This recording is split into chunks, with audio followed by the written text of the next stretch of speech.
have on the side here the program. So the first thing we're going to do based on this is it's going to be introduction. So let's go around the room starting over here. Who are you? Bryan. You're the first. You're the co-founder. Co-founder and I'm a resident Well. of the Tenderloin. Okay, next one. Okay, got all the co-founder. Up here front. Oh, you have your name in. I'm Colin, Hussey, professional photographer. You're also a member of My name is Tenant. I'm co-founder of Black Belt School Program. I'm a member of the Dufty and Community Development Manager of the San Francisco Base Foundation and the Black Belt School. Susan is your camera.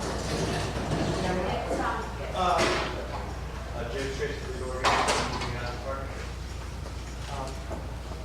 Jerel, Miller, Mayor of San Francisco, 2015.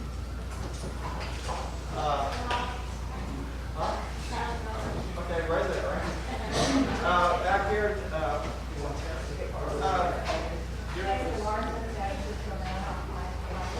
all right, great. Cynthia Crenshaw, organizer of the Central Project. Okay, The LC more Tenderloin walking tour and also a member of the homeless coordinator. over here. Is this your name?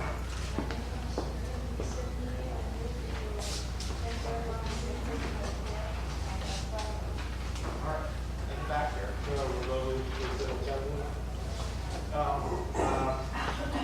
Jerel, say yourself, your name. We're doing introductions.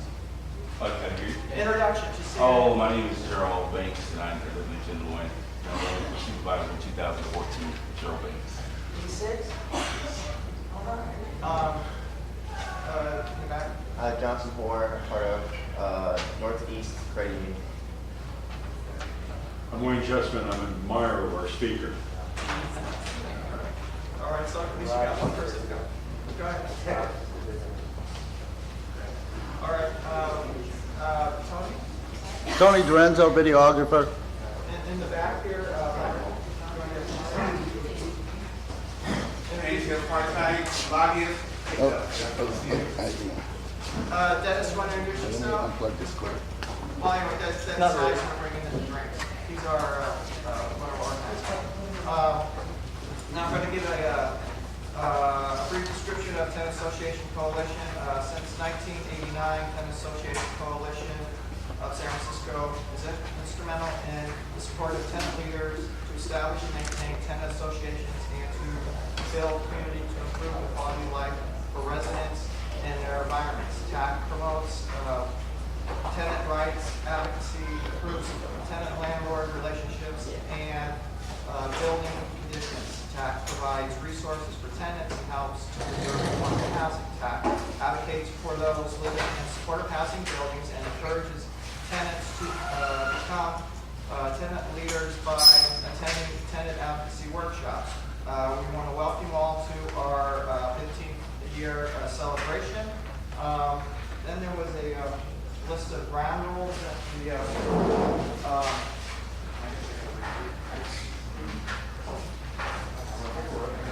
all right, so there's a set of ground rules. The reason why the ground rules are perfect is we're videotaping, and you kind of make a lot of noise. It'll be picked up, so we like to keep it as quiet as possible so we have a clean video. Okay, so please turn off all pagers and cell phones. This event is videotaped. If you do not wish to be on the video, then you should have your head behind the video. And no heckling or name calling. Create a safe environment where every participant feels free to speak. Please refrain from expressing negativity. Speak responsibly and emphasize the positive. Do not interrupt another speaker by engaging in side conversations or other distracting behavior when others are speaking. This is a GALA celebration, and we know that there are public officials, here's one of them, in attendance. Please be respectful of the event organizers, and there's several here. We have about 10 organizers ask you to take your activities outside to become disruptive. And this is not, and I repeat, this is not a political event. So there's no endorsements or any lobbying done at this. So again, if you want to do that, outside. And then there's again rules about our recognition award ceremony. Each candidate will be honored, given about 2 or 3 minutes to speak. We have a timekeeper. He's over there. He'll be telling you how many you have. 15 seconds, and then you have time's up because we have to give everybody full time. And you can post for the photographers, and then you'll give opportunity to give some remarks. Keep it short. So then we'll be having a door prize section at the end. Well, everybody's given 2 tickets, and if you leave before you get to that section, please give your tickets to somebody else. Food, we ask people not to report the food. Wait until everybody has eaten first before you go back for seconds. And again, this is the Tenant Association Coalition and its affiliates. We want to thank you for celebrating our 15th GALA event with us. Please remember to support our co-sponsors, and those are listed on the program, our co-sponsors of the event. Now, introductions. Somebody else is supposed to read all this, so I have to some of this, but I'm reading it now. So the next is introductions. I'm introducing myself, which is kind of weird, but I'll do it anyway. But let's look at it. Michael Nulty is a dynamic, innovative community paraprofessional. Michael has extensive experience in media production, economic development, community planning, resident leadership development, public safety, and civic engagement. In the communities and organizations he served, Michael brings critical skills in public relations, mediation, project management, and program coordination. He's developed, implemented, and managed a wide range of programs designed to enhance the community's sense of place for workers, area residents, tourists, and businesses alike.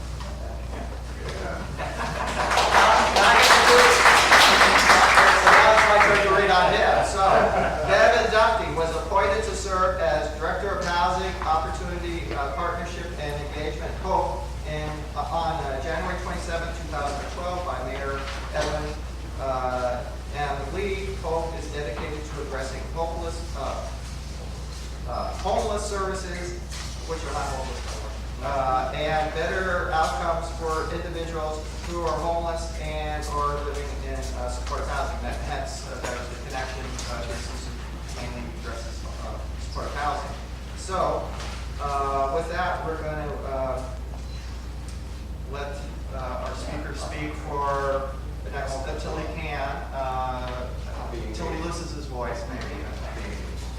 Great to see everyone, and Michael, thank you all for inviting me here. I'm excited to be here to talk a bit about what we're doing at HOPE, ways in which we can work together, and really that it's important that our work be informed by resident experiences. We're 10 years into major reforms in terms of how we respond to homelessness in San Francisco, both Care on Cash and the 10-year homeless plan. The city has achieved the goal that it set out to develop 3,000 units of supportive housing. But as you can see, we still have 6,436 individuals identified in this year's homeless count as homeless in San Francisco. Of that 6,436, 3,400 are on the streets, living on the streets of our city. The remainder are either living in shelter, or they might be at SF General, they might be in county jail, they might be in a treatment program, but that makes up the number. Our number hasn't changed substantially in the past 2 years. We've gone down by about 19 people. For some of us, we look at the number and say, these were very tough times in the past 2 years for the city, being in a very serious recession, a lot of people losing work, a lot of people losing their unemployment benefits and losing their housing as a consequence of that. So I'm grateful that the number did not go up. The most positive thing about this year's homeless count is the progress that's been made around veterans. 2 years ago, 17% of our homeless population were veterans. This year, with our count, only 11% of our homeless population are veterans. That's a 30% reduction, and I think that really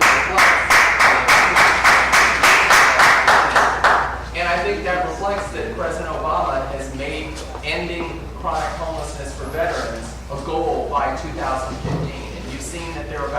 their social workers. The city's working in partnership with HUD and the Housing Authority and the VA and being very aggressive to identify veterans in our community. Some of our veterans have less than honorable discharges. We have to straighten those out. Some are very disconnected from services and may not like the VA, for example, but that doesn't mean that somebody shouldn't be housed. And so we've worked really aggressively. We've opened new buildings. Many of you are familiar with Veterans Commons, which is at 150 Otis Street. We also opened 32 units at the old Majul building at 21st and Mission. 32 veterans are now living in that building, and just in the past 100 days, we've housed another 115 veterans. So I want to say that in the midst of a lot of what you say, gee, we're not getting somewhere, that's an example of where we are moving forward. Our SF Hot team, our homeless outreach team, started 24/7 as of January this year. So there is a single number that people can call to get outreach services 24/7 to go out and engage people. But let's be realistic about it. Our shelters right now are 97% full.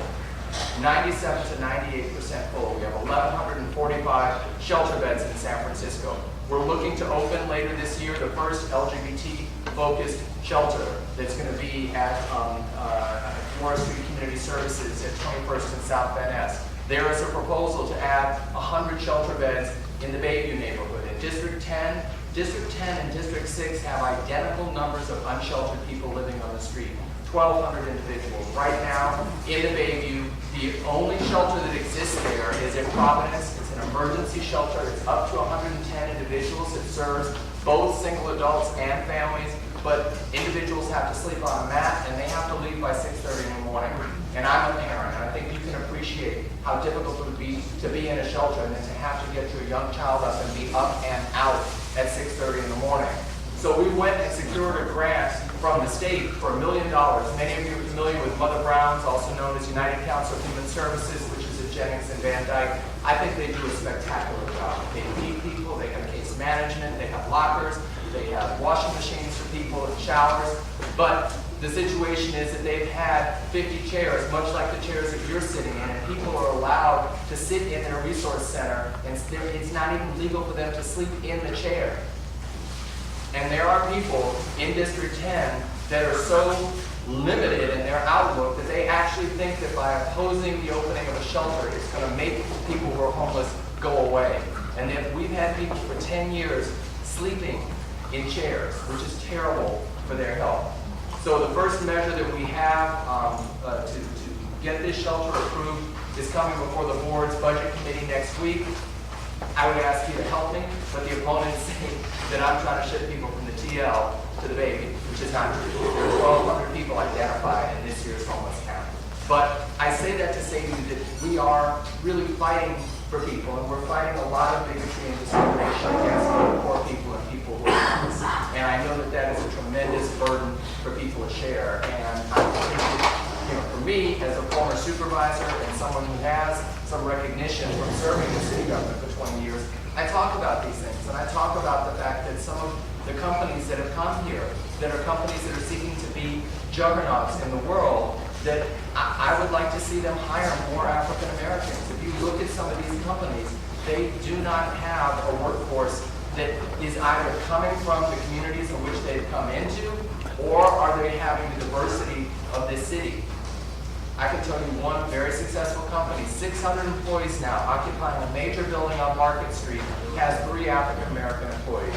Not much better for Latinos, and it's devastating to me, because these are companies that see themselves as being in the forefront of changing things in the world. And so I say that those of you that can be even more of a rabble-rouser than I am, these are questions that need to be asked.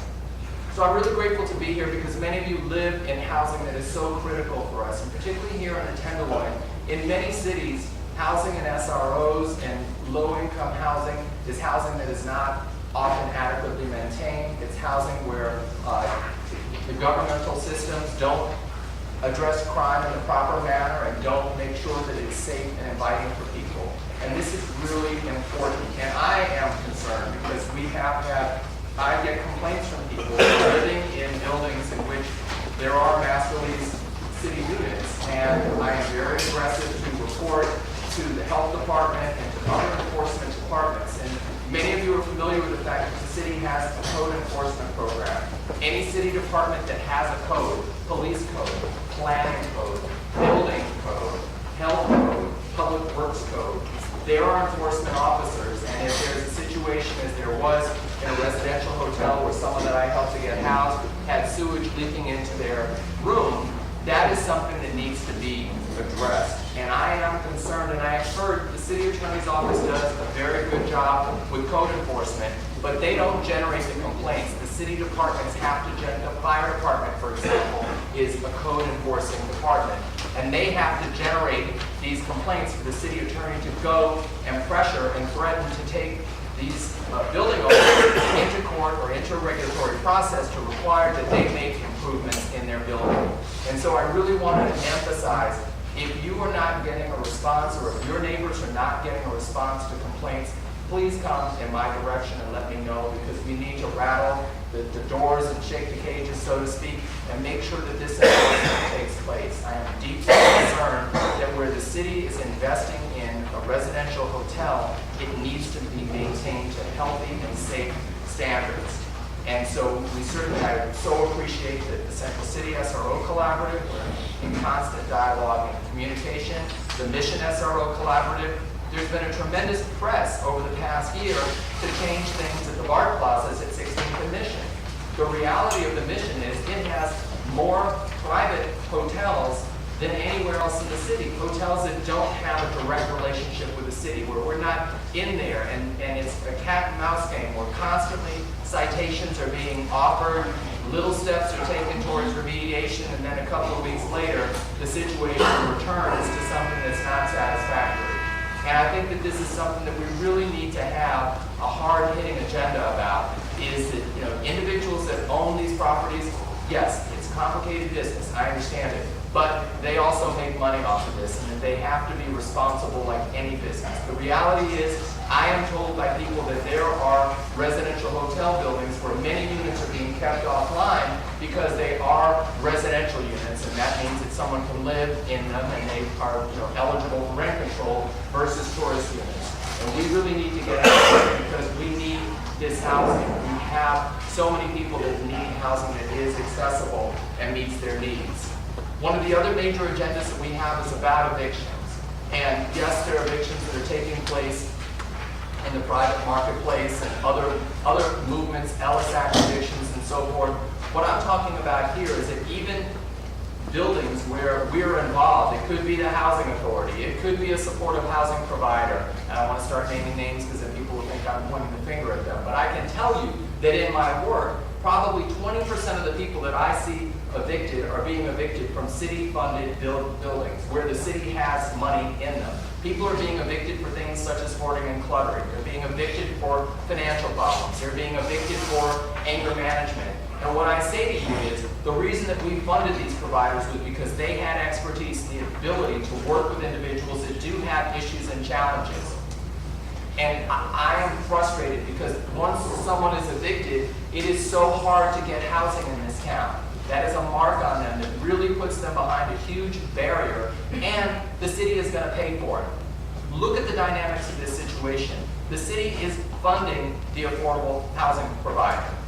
Then, as part of that funding, they're funding their lawyers that are suing to evict people, and then we're funding the Eviction Defense Collaborative to go into the housing court and keep people from getting evicted. And then when that person is put into a stipulated agreement, which means that suddenly, magically, without any new income or anything changing, all of a sudden you're going to pay all your bills on time and everything's going to be okay. And then when you get in that stipulated agreement and you wind up on the street, then you're in the emergency room, or you wind up in jail, or you're in our shelter. So truthfully, we are wasting money in this situation. I have a gentleman I've been working with this week, and he had an adult protection worker come in and say that they were going to start him on a meal program, on Meals on Wheels, because he does have severe mental illness, which he recognizes in himself. 2 times this week, you know, they promised they were going to start him on meals, and then it didn't happen. Somebody went on vacation, and this guy's calling me, and what my solution? I called Round Table Pizza twice this week, just to send this gentleman a pizza, and he's now in general. You know, he's had a crisis because he's diabetic, and he's had a crisis because of the stress of not having nutrition. It's not good. You know, it's not good. So we are working with the Eviction Defense Collaborative. We're working with the courts. We want to see more peer individuals, people like yourselves that have had experience in housing, people that have overcome issues, whether it's around anger or whether it's around keeping your unit clean. People who've had experience, because that peer relationship is very powerful to people. And so we are working with the Mental Health Association and other groups, and we would like to see more of this. And why is it good to fund some of these peer positions? Because we all know that individuals living in these buildings could use the ability to generate just some income. Because I understand that, you know, for us, success, the man I met with who is successful because he's gone through the shelter and living on a residential hotel on 6th Street, but success means that he has $104 in his pocket every month, plus some food stamps. So I want to say to you that I understand that the dynamic of what would be viewed as success by people outside is not always easy to manage. Even people in the beautiful Richardson building at Fulton and Goff are very agitated because they don't have money to provide for themselves. And I am a big believer in some of the work that Bryan has been doing at the AIDS Housing Alliance, that we at the city ought to have programs where we can enable people who are on SSI to work part-time, to provide some work, generate just enough income to help out, but not enough to affect your benefit. And it's not rocket science. This can be figured out, and we can work at it, and I think that many people that live in these buildings, as you know, want to do something productive, right? Again, is success just somebody living in a small residential unit? That's a step in the process. And I've been a big advocate, and there are, you know, about the 5 Keys, the charter school that started in our jails more than 10 years ago. We need more of that. When people wonder why the street situation is what it is, there's not enough that's engaging people that's positive. We need charter schools where people can go and get a GED or become literate or get a high school diploma and pursue a further education. I sat the 5 Keys charter school down with our city librarian years ago when they tried to triple the security budget at the library. I said, you know what, I understand the downside to you is that you have people that do their laundry in the wash basins in the library bathrooms.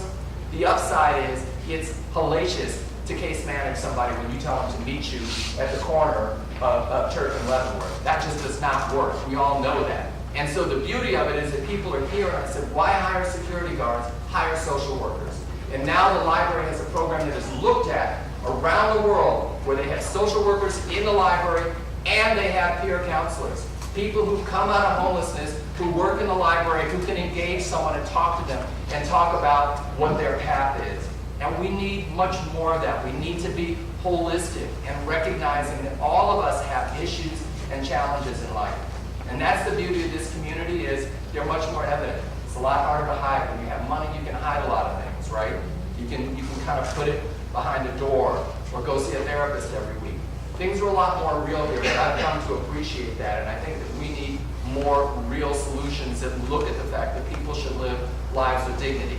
You might be aware that a year ago, I started a program called WOOF, and we had a situation going in our animal shelters that because of Paris Hilton, everybody wanted a Chihuahua. Chihuahuas are a pain. The Chihuahuas are probably harder to handle than my 7-year-old is. And so all these people took their Chihuahuas and their little dogs and they dumped them off at animal care.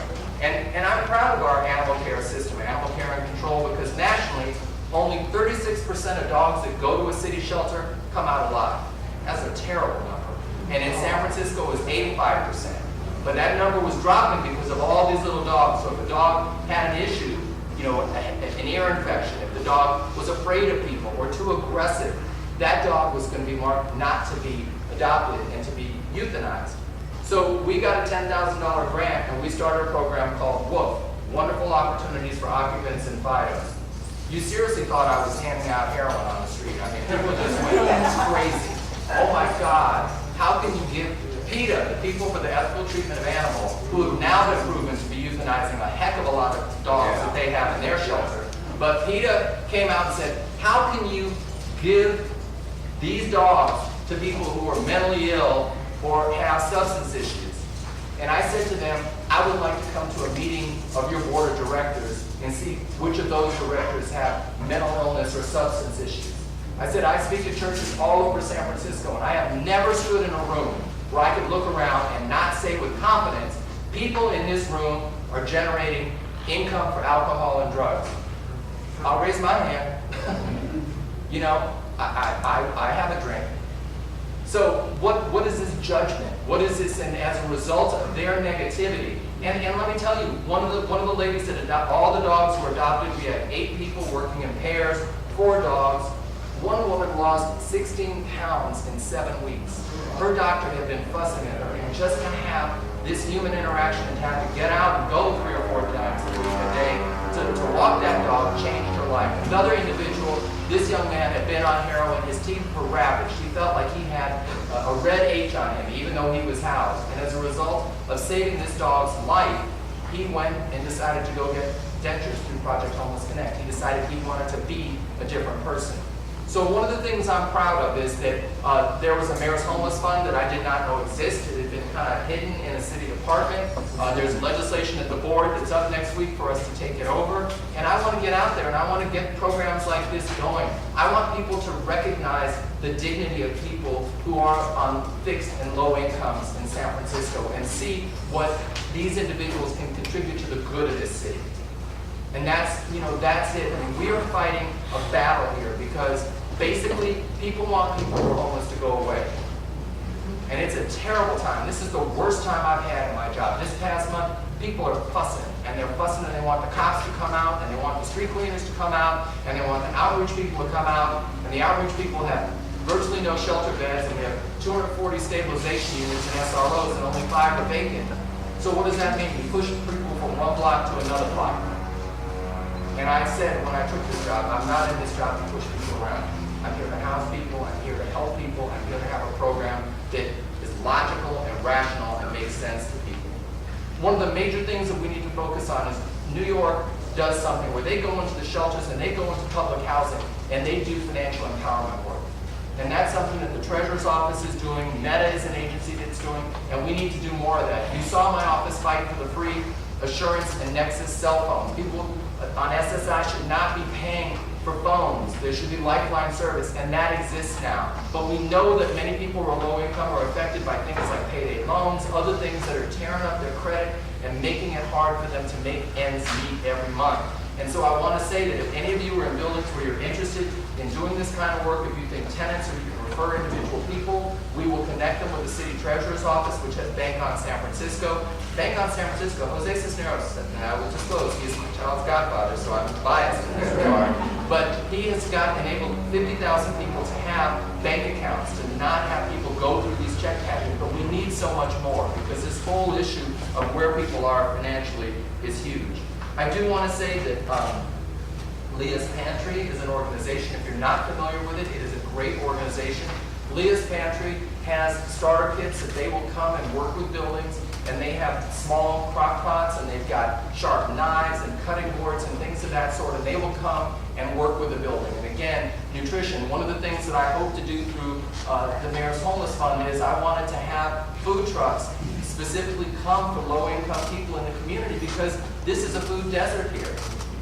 You know, this is not a great place to maintain your nutrition, and many people who are frail and sick can't work the lines, right? They may not feel well enough. There was a study done by UCSF a year and some ago, and it showed that 53% of individuals with HIV or AIDS in San Francisco who were homeless or marginally housed had inadequate nutrition to take their medicine. And that meant that their health was worse, their infection levels were higher, potentially, and they were sicker. And so, you know, I want to take something like, I was very involved in changing the food truck legislation to bring more food trucks into San Francisco, but we need to flip that and take things that people love, right? You see these people racing to the farmer's market to go to food trucks. They're racing right now to go to City Hall. We need to bring the food to the people. Food that's nutrition. There is no reason we can't have a soul food truck that's out here. Yeah. So I won't belabor it. I will tell you that one of the things that we have really pushed is the importance of a great public housing agency. And I do want to say that, you know, there were a lot of battles between myself and the former Housing Authority Director. We did not work together well. And I think that we've seen, and the mayor has stepped forward and said, we have to reimagine how public housing is in San Francisco. And that means that it needs to be, units need to be utilized. We should not have 400 units that are vacant. We need to have those units occupied. The Section 8 waiting list is still closed. It's been closed since 2001. The public housing list has been closed since 2008. And we worked hard, I worked hard with some of the people in this room to get a preference for people that are homeless to move up on the list. But if the list doesn't open, how can this be relevant to people? We have 250 families on the homeless family waiting list. They should be prioritized in public housing. So I say to you that your activism here, and there are many of you that are leaders, and I come to the meetings, and I come to be accountable about things, but we need to keep speaking up. And I think that this is a time where the economy of the city is improving. More jobs have been added in San Francisco on a percentage basis than any city in this country. And our mayor deserves tremendous credit. And I am grateful for the opportunity to work for him and to see these jobs coming here. But that growth is an opportunity for us to address what hasn't worked and how difficult it's been for people living on the margins of this city. And I think that we have to work together and we have to speak up. And frankly, your voices are more meaningful than mine. Because I'm inside the building. We need people outside educating us and saying, these are the conditions in my building. We need a nutrition program. I know someone who's being evicted because they have a mental illness and they're not getting the support that they need not to wind up on the street. And so I just want to open myself to all of you and say, this is the work that we need to do together, and that we really need to speak up, because this is a city that values itself on its diversity. And economic and income diversity is one of the most important elements of it. And those of you here know enough to be in this room right now. You know enough how to reach out and find me, whether you have my business card or not, and you know how to advocate, so we start to do things a little smarter and a little better and a little more logically. Because the money gets paid, right? Call the police, and the police hate it. They can't solve homelessness. I mean, I work with cops and give them, beds and resources to try and help the people they interact with. But there's always the money for the street cleaning. There's always the money for the police services or for the agencies that are evicting people and then trying to rehouse people. But sometimes it doesn't get directly to the people who need the help, and that's something we need to change. Hear, hear.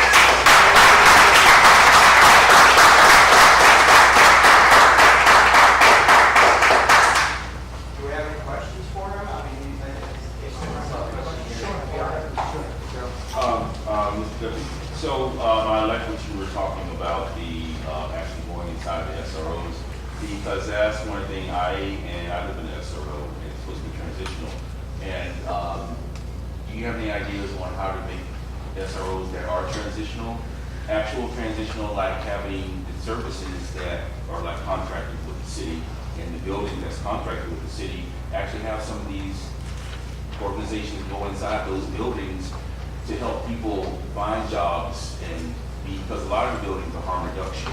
Yes. So sometimes you actually have to hold people by their hands sometimes. Yes. And then once they see that people do care about them, like the pure advocate thing you were talking about, and actually going inside these buildings and letting people know that yes, you can get a job.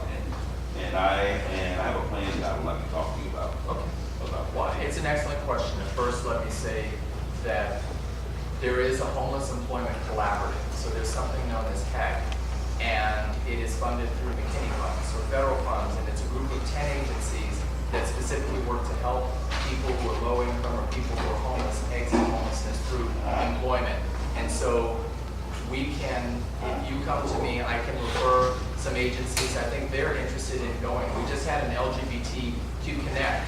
The homeless count showed that 29% of the individuals identified as LGBT, which is a very high number, a staggering number, and very different than other cities. A lot of cities have a lot of young people who are gay or lesbian or transgender who become homeless when they were thrown out of their homes. But to see 29% for young adults, and senior citizens was a staggering number. So I think that part of it is just a connection. I do recognize that some of the buildings do not have a robust level of services that they need to help people make change and get on the right path. I have been big admirer of the work of Kevin Fagan. Kevin did some stories in the Chronicle that really talked about the fact that we've housed people, but some people are very, there was the woman you wrote about, her unit was so cluttered that she continued to sleep with her dog on the street. And so I'm interacting with her and doing some different things. But I definitely think, just be the squeaky wheel. Come out and say, okay, it's employment, it's financial empowerment, and either to the provider or come to us directly and we'll help to try and direct the program. Yes. Is it possible to create other shelters or any program as a community that will have it was trying to put in there? Yes. Is there a way you can establish shelters with all these communities program care so that you actually get when they go in and you need all these homes? Yeah. Without having to wait. So the Board of Supervisors, under the leadership of Jane Kim, has made $1 million investment each of the past 2 years to improve conditions in shelters. So some of that has been deep cleaning, some of that has been that during the bad times, a lot of case managers were laid off, so there weren't really people there. If you weren't on the Care Not Cash track, you kind of felt like nobody was there to work with you, and that was very frustrating to people. And so there has been more of an investment. So I'll set that aside and say that on the shelter expansion, I need support to get this baby shelter, but frankly, I can't pull people from the TL to come out to the hearings because they're all, then the neighbors are going to be convinced I'm shipping people. So that's my fight. But then, so we've got the 24-bed LGBT, 100-bed for the Bayview. I'm opening a 4-unit building in the next month that I fought with CHP for, which is known as 374 5th Street, and that's going to be for transitional age youth. 18 to 26, I'm pushing 26, I said 24, a little more than me. And that's exciting because, the homeless count, we did a separate youth count this year, 905 young people between 16 and 24 were identified as being homeless, and we have a goal of 400 units of housing, and there are 2 more buildings opening up this time period. But one of the things I wanted to say is that Supervisor Mark Farrell, he represents District 2, and you might not, which is Pacific Heights. Actually, a great guy, so you would not necessarily think that this would be an issue he's taken up. But he's introduced a request to have hearings about the 10-year plan. So that you might remember that Angela Alioto worked with Gavin Newsom and tried to bring people together and say, okay, these are our 10-year goals. One of the goals was 3,000 units of supportive housing, and that has happened. And it did bring down during the time that the housing was moving up. It took the homeless count from 8,500 down to about 6,000. We're pretty much plateaued there. So there's been some improvement. But there has been a push towards more housing first, permanent housing, less focus on shelter. And I think that one of the things is that we need a dynamic system. If you look at our shelters right now, one of the things that we've been involved in doing is allowing people to access 90-day shelter beds through 311. And that's going to start in January. And that was important to me because many women told me that they weren't going to get in a line and glide at 3 or 4 in the morning and be out there. People who were elderly or frail, like a lot of people in shelters, getting up and waiting for hours and hours, that people are going to be able to call 311. But that also means that there's going to be a lottery. And there is a sense, and we've asked for some research from the Human Services Agency, because there's a sense that there are people who have stayed in shelters for years. And it's a variety of reasons. Someone may have health conditions, and they'd tell me, look at me and say, I hate the shelters. But then they'd say, I'm refusing this housing because I'm afraid that I might have an episode. I could have a seizure, I could have an attack, and if I'm by myself, I'd rather be someplace where somebody will say, call 911. And then you have people that are on very limited income, and they want to hold that check and say, look, wait, if I only have $100 a month, I don't have the wherewithal to get all my meals from St. Anthony's or Glide. I might go hungry. So I think we're asking for some research because one of the things I think may happen is as we get to this lottery, people who've been able to kind of figure the system out and get a 90-day, they're not going to get it. And that's going to pop some people. And I think it's going to give us an opportunity to look at people who really should come out of shelter into the right type of housing. It may be more congregate, so people don't feel isolated. There's some things that we're looking at right now. But what I like about it is that I think that shelters, in a way, if I'm right about it, and the research is supposed to come next week about long-term shelter staying, then we're kind of warehousing people. And one of the things I think that might make people uncomfortable is if you're going into an environment where it's so static and people have been there for a long time, and if you're a newcomer, you're on the outs and people don't talk to you or like you, or you can tell that certain people relate to certain staff people. You create a dynamic where people say to me, I don't want to go to shelter. And so I am looking at this and saying, if we could address the people who've been long-term shelter stayers who are not appropriate to be in shelter, these people who have health needs and other things that they shouldn't be in shelter, maybe it'll be a more dynamic situation where people would be going in for 3 or 6 months or 8 months at the most, not 3 or 4 or 5 years. Sure. I was also thinking, a lot of people in the Tenderloin, they live in, the super check for $700 a month, $800 a month, room,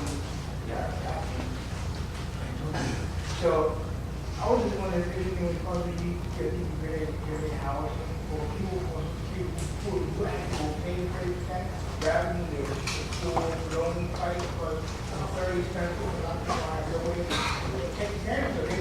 They have a place, now do it, they lie or take empty. So the direct access to housing list, or the DA list, which is really the health department housing, so that's in Richardson. We have a new building that's opening, the Renee Cosnave Apartments is opening at 2nd and Folsom. But that's generally, and so the DA list has been closed this year, and it's getting ready to reopen. So that person on Social Security, if they have issues with substance, mental illness, health issues where they're medically frail and have what they call a higher level of acuity, they should go to direct access to housing, or find a case manager, or come to us and we'll connect them with somebody. But it's tough. The mayor, to his credit, also passed Proposition C, and I'm sure virtually everybody in this room voted for Prop C, but it increased the property transfer tax for buildings sold between $1 million and $5 million. For the first time since 1996, which is when Willie Brown passed the last affordable housing bond, that was $100 million, long gone. This is the first time that there's been a dedicated source of funding to build affordable and workplace housing.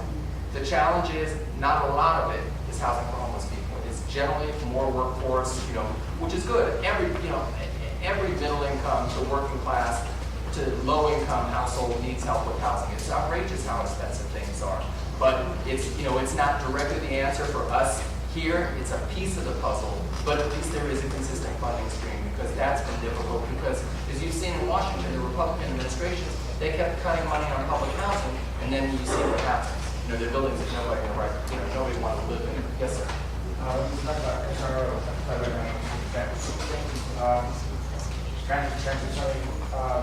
I think SROs initially were people who stayed for 3 or 6 months, something like that. I think that a lot of it's almost 10 years. Now, there's no place to transition to. And that's the reality. I mean, people can get jobs and they can get a good paying job, but there's no way you can transition into another apartment or anywhere other than an SRO. And that's why I'm talking about warehousing. Yeah. When you get an SRO, that's it, it's stuck. You can't go any further because there's no place to go. Is this one that is mass released by the city, or is it a private? Right, well, they're all the same so far. Yeah. Affordability. Yes. I mean, it's a private beyond the ridiculous, $400 a week. But the ones that are going to be second, they're generally going to be clean and they're maintained well. But what happens when you move in, you want to transition out and start your life, the job, and get on with it, so to speak.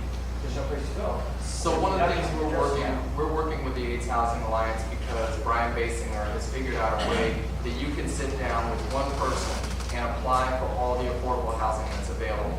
And one of the challenges is that right now there are a variety of different providers in San Francisco. So you have to go to Mercy, you have to go to TNDC, you've got to go to CHP, and that's very challenging, and I think it creates a barrier. And so when we had LGBTQ Connect, Bryan unveiled the ability to apply 20 places at one time. And we have a meeting with some of the different city departments next week in the mayor's office to say, we need to do this, because you ought to be able to go one place, get on some lists, and even if it was, you might be moving faster on this building than that building, working up the list, but you should have that opportunity, and I think that that's important. And I think right now, unless you're working with an organization that really has got this thing figured out, and there are some, and you see how successful they are, and they get a lot of people into any building that opens up, that's everybody should have a good shot at it. Yes, sir. No, I just having, you were mentioning about something about mental illness. Well, I had an episode not too long ago, now I'm in the process going through an individual who's I was hoping to get a leaf strawberry. Yeah, and I meant to bring a whole bunch with me, and I didn't, so I'm gonna let it, I will give what I have, and then I hope. I like your wallet.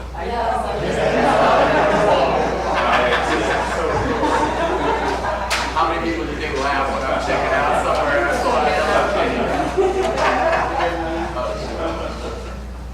Yes, sir. Oh, sure, absolutely. And I so apologize, so people will share my email, all my numbers are on there. So let me just, yes. You know, this is not in the face for people in the Tenderloin building and homeless people. You see all these new apartment buildings being built and stuff, and they don't get a chance to even be occupied in this right thing. And also, I think there should be some assistance for people that are homeless, mentally ill, or whatever, to assist them in applying for these apartments. Yes. So there are like many organizations like the LGBT Center has gotten into it.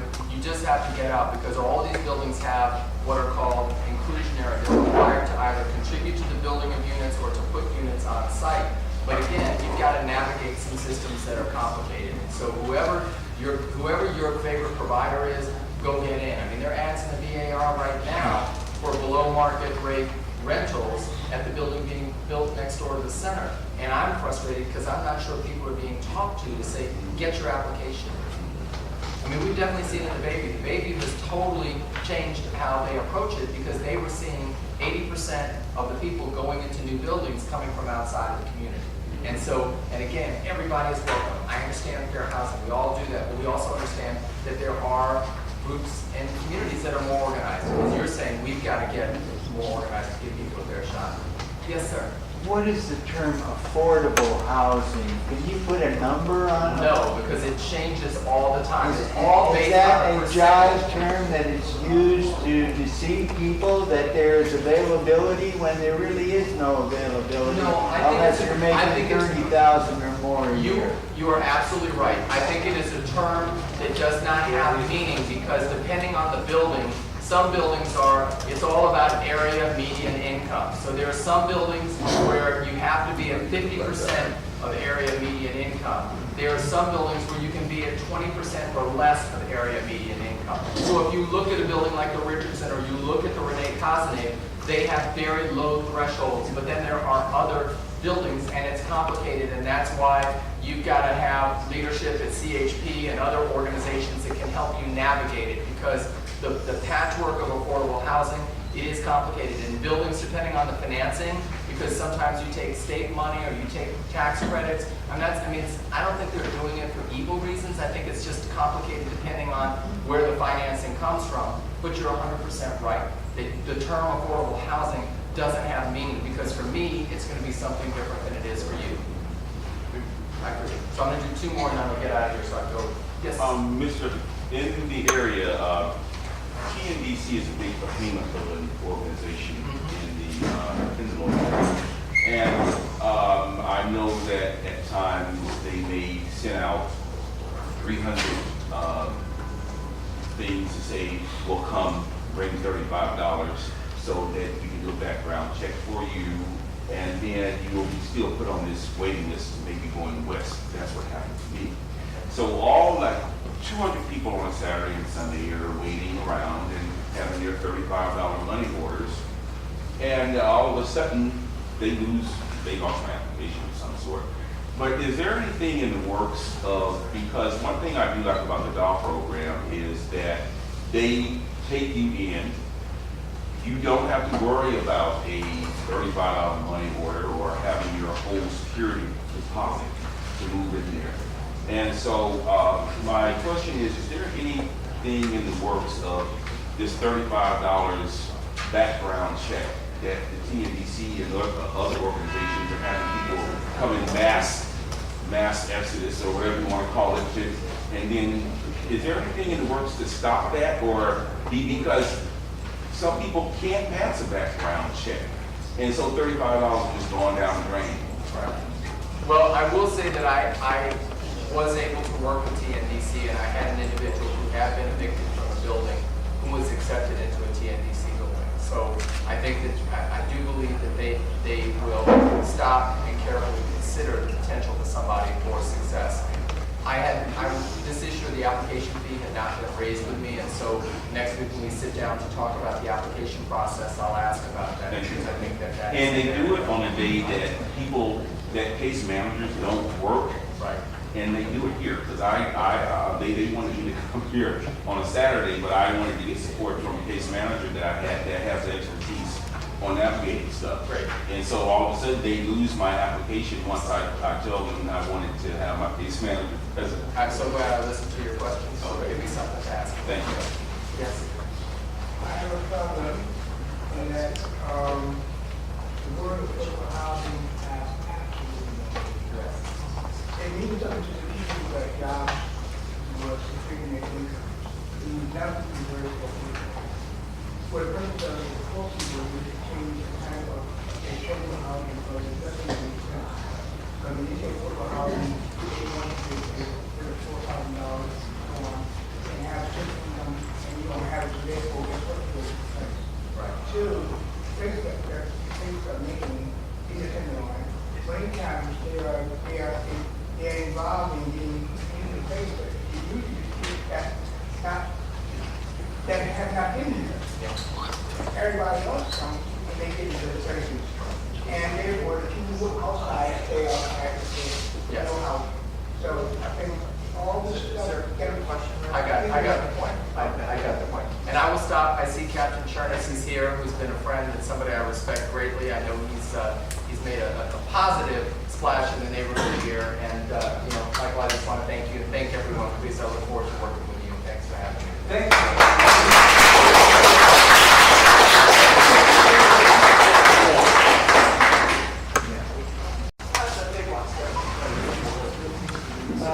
Really not in any order because I just kind of looks, I was kind of like, so we're going to start with Honor's Awards, which makes more sense because I 15 years ago found the organization. And I'm going to read, whether they're here or not, to get it to the record. So the first founder, Bill Birch, who was the former executive director of the Mental Health Association. He's currently with the AIDS legal panel. You couldn't make it today, unless you sent, did you send anybody? Maybe I should start with that. Is there a representative? All right, well, he's going to help me with stuff. With some of the things. Okay, for advocating, they're getting an award for advocating supportive housing programs which ends homeless among the most vulnerable individuals and families coping with mental illness, trauma, abuse, addiction, and chronic illness, including HIV and AIDS. And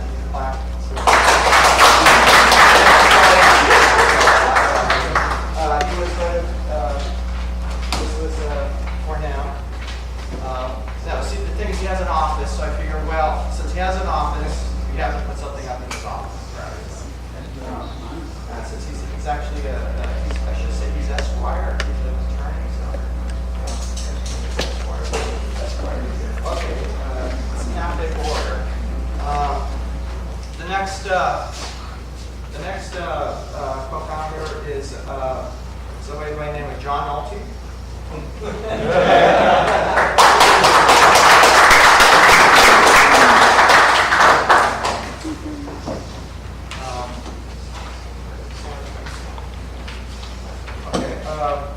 Again, for advocating supportive housing programs which end homelessness among the most vulnerable and individuals and families coping with mental illness, trauma, abuse, addiction, chronic illness, and including AIDS.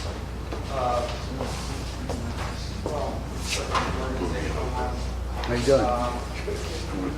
It reads, John Nulty, Tenant Association Coalition 15th Anniversary Founders Award. Hereby recognize John Nulty for advocating supportive housing programs which have end homelessness among the most vulnerable families that are coping with mental illness, trauma, abuse, addiction, and what you see.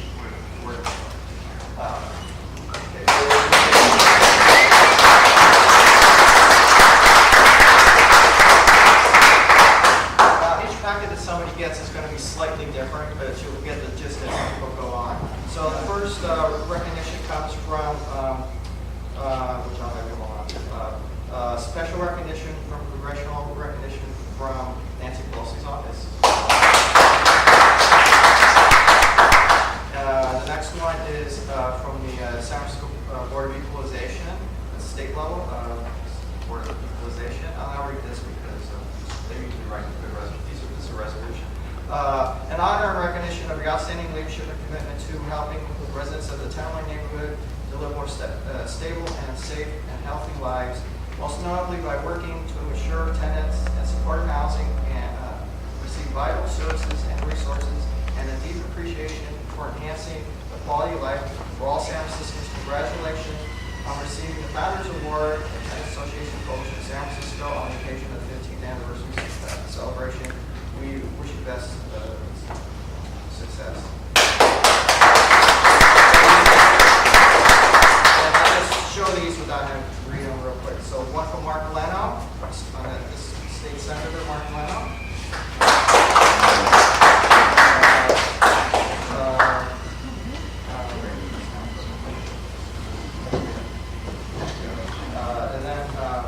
One from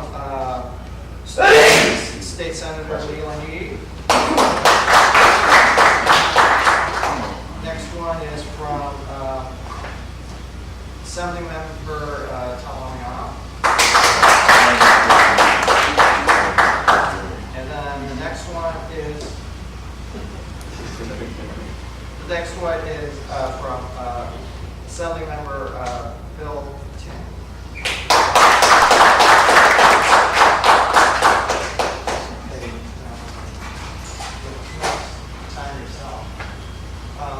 Susan at the door. Oh. Right.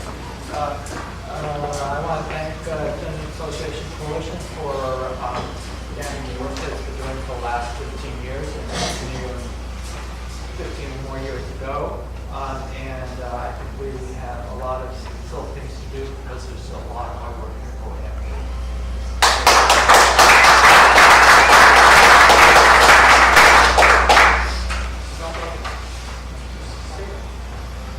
Now we do tit for tat. It's your turn to do next.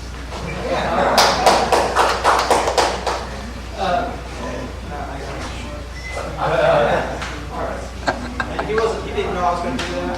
Okay. The Founders Award for Michael Nulty. Tenant Association Coalition 15th Anniversary Founders Award hereby recognizes Michael Nulty for advocating supporting housing programs which end homelessness among the most vulnerable individuals and families coping with mental illness, trauma, abuse, addiction, and chronic illnesses, and signed by Bryan.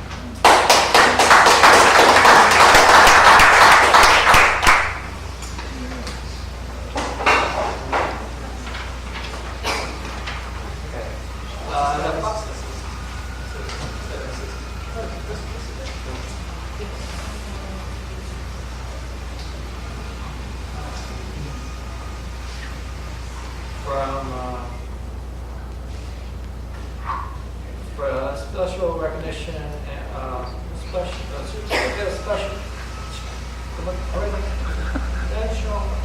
congressional recognition presented to Michael Nulty, Tenant Association Coalition 2013 honoree in recognition of his outstanding and reliable service to the community.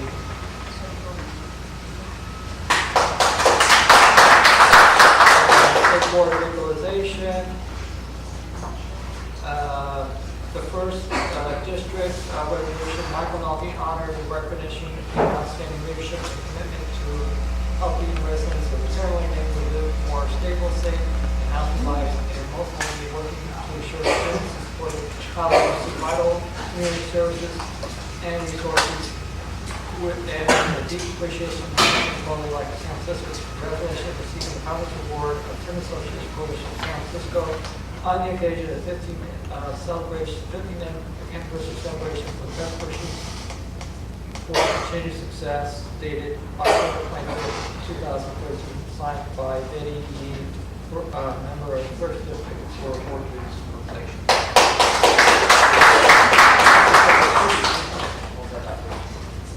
California State Senate. Congratulations, Dean. Senate. Certificate of recognition, Michael Office Thomas Award. Congratulations, Dean, by the Tenant Association Coalition of San Francisco on the occasion of the 15th anniversary celebration. I commend you commitment to providing inspiration and service to support American residents of San Francisco. It is through the efforts of individuals such as you that our city becomes a better place for all. Congratulations and thank you for all you do. Signed, Tom Miano.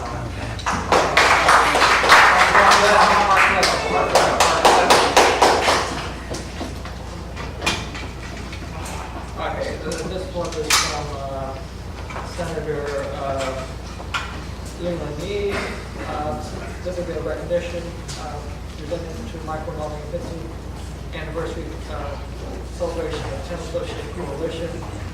The California State Senate on District Days, Michael Melvin invitation of 15th anniversary celebration of Tenant Association Coalition. Thank you. This smells.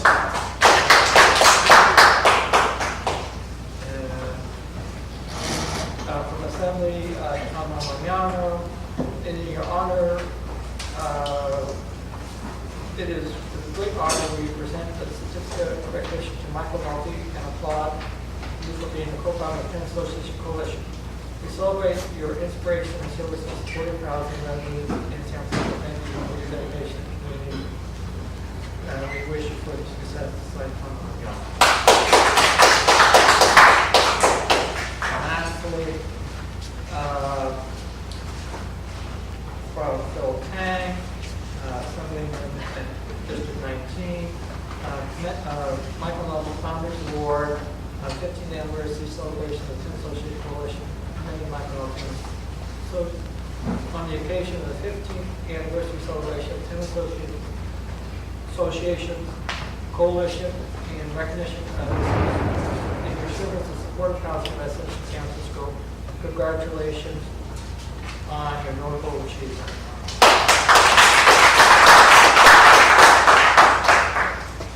All right. Just briefly, I wanted to say that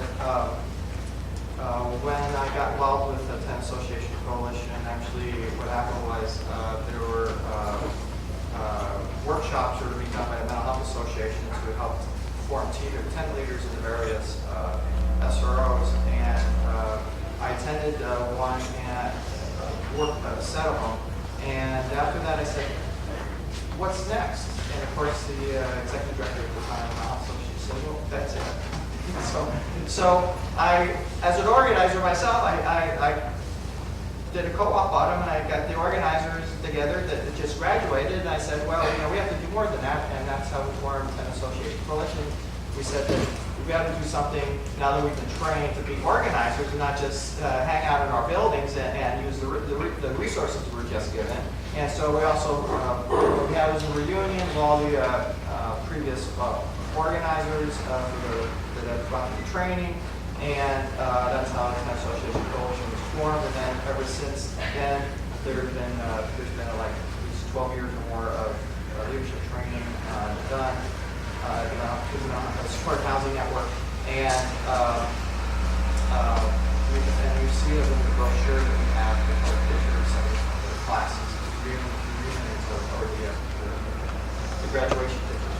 So I also want to point out that in a year, 6 months after I got involved with TAC, both my parents passed away, and I want to dedicate what I do in their name, because of the fact that if it wasn't for my dad helping me out financially, I wouldn't have been able to basically take on all the service providers down there.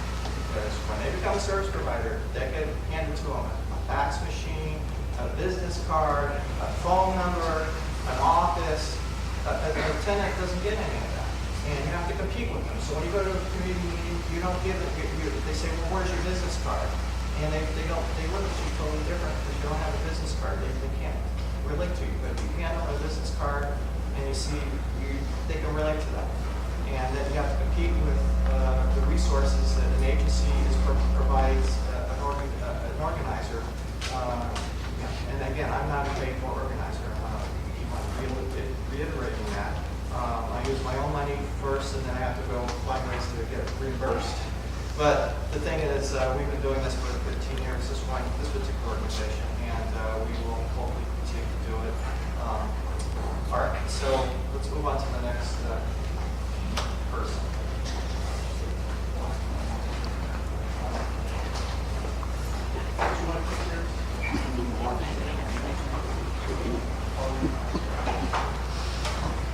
All right. Okay, the next co-founder is here. I think he's getting ready to leave. He should look over that way. The captain. Bernard.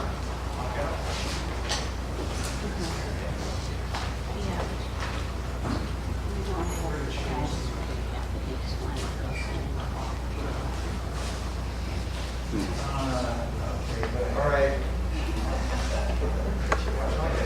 Perfect. All right. The Tenant Association Coalition 15th Anniversary Founders Award. We hereby recognize Bernard Schwartzer. Sure. You had 50 years. Would you like to read it? No, I don't have my glasses on. You lend me your glasses on. No, I think you'll end over the head. Anyway, for advocating support housing programs which end homelessness among the most vulnerable individuals and families coping with mental illness, trauma, abuse, addiction, and chronic illness, including HIV and AIDS, and signed Michael Nulty and Susan Bryan, dated today, and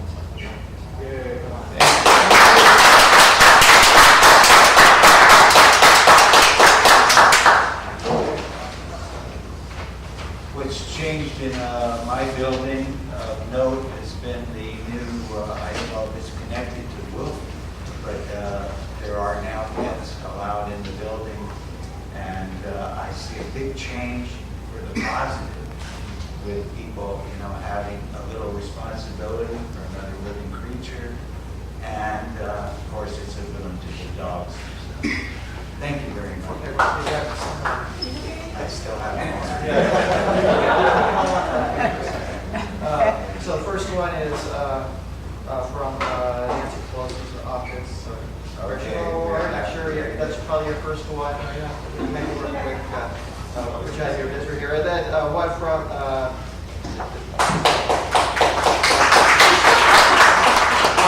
the State Board of Equalization, which is this is the person that collects your taxes when you buy stuff. So. And then this is Mark Leno. Good man, I endorse him. This is P.H.D. Another good man, I thoroughly And this is one from Tom Amiano. all good. And then this one's from Phil Ting. Annoying, but Yeah. I'm sure.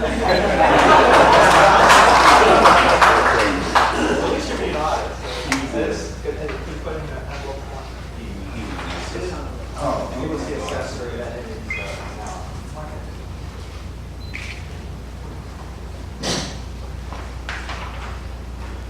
Good shot. So we want to thank you for growing the name. and our, Thanks. I appreciate a little bit of that. Oh!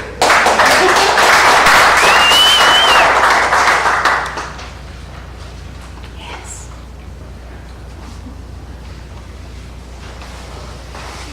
Well, basing this on how many people in this category are here, so it helps. First one is going to be to the Alexander Tenant Association.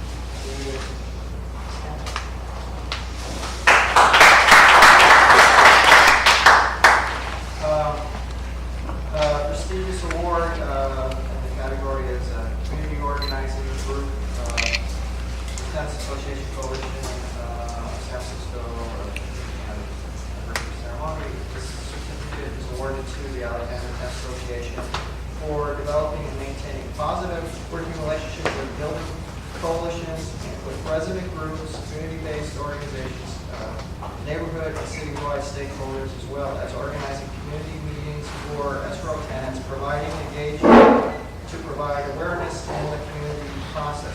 Now, I think what people have to understand is that this is actually the only tenants association in the Tenderloin and actually in Law District 6 that's incorporated as a 501c3, which he has bragging rights on. And it's signed Michael Nulty and Susan Bryan. And I also want to point out one of the reasons why this organization is getting singled out, not only because it's incorporated, but also because it involves monthly meetings there, and the collate works within the groups to have those monthly meetings, including the police captain and other people to the meetings. So it engages the stakeholders. It doesn't wait for supportive services to do it and all this other stuff. You know, that means the management meeting when you have something. So that's where you are. And they actually have an office.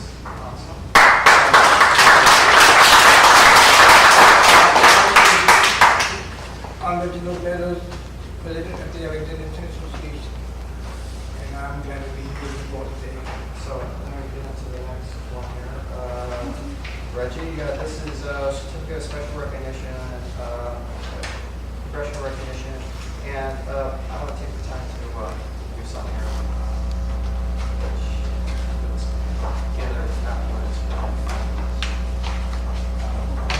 Read you what the back of these says. It says, outstanding public service to the community. These certificates are made available to congratulate a person who has achieved qualifying public distinction and defined by section blah, blah, blah, blah. And regulation pursuant to, therefore, the Commission of Congressional Mailing Standards. In other words, it's just not given to anybody. In other words, it goes through a process. You can't just get them for asking. This is, again, these are resolutions. This one's a resolution from the State Board of Equalization and Tenant Association Coalition in honor of the recognition of the outstanding leadership commitment to organizing the tenants of the Alexander residents in the Tenderloin neighborhood of San Francisco, most notably by working by initiatives to preserve the supply of safe and affordable housing and low-income, elderly, and disabled, and the deep appreciation for enhancing the quality of life for all in San Francisco. Congratulate you.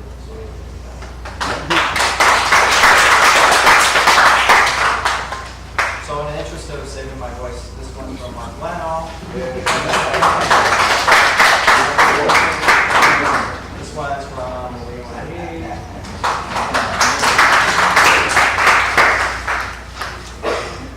This one is from Tom Yano.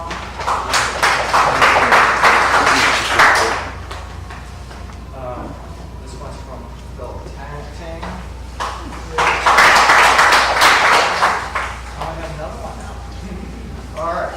This one's from the City and County Certificate of Honor presented to the Tenant Association. Incorporated October 25, 2013.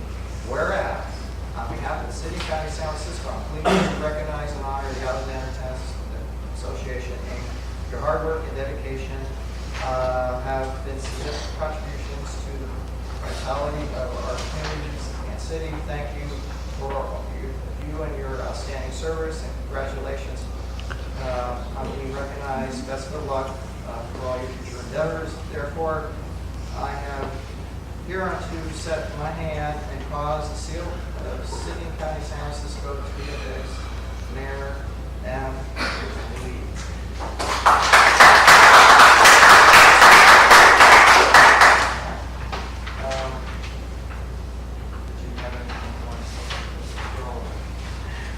I'm just happy to be here, and among so many people who are striving so hard to make Tenderloin a better place. It's a big struggle, as we all know, and it would be very nice to see the Tenderloin be turned around so everybody will have an equal chance at housing, jobs, and everything else. And that there be no more favoritism in the city, and everybody be looked at as equals.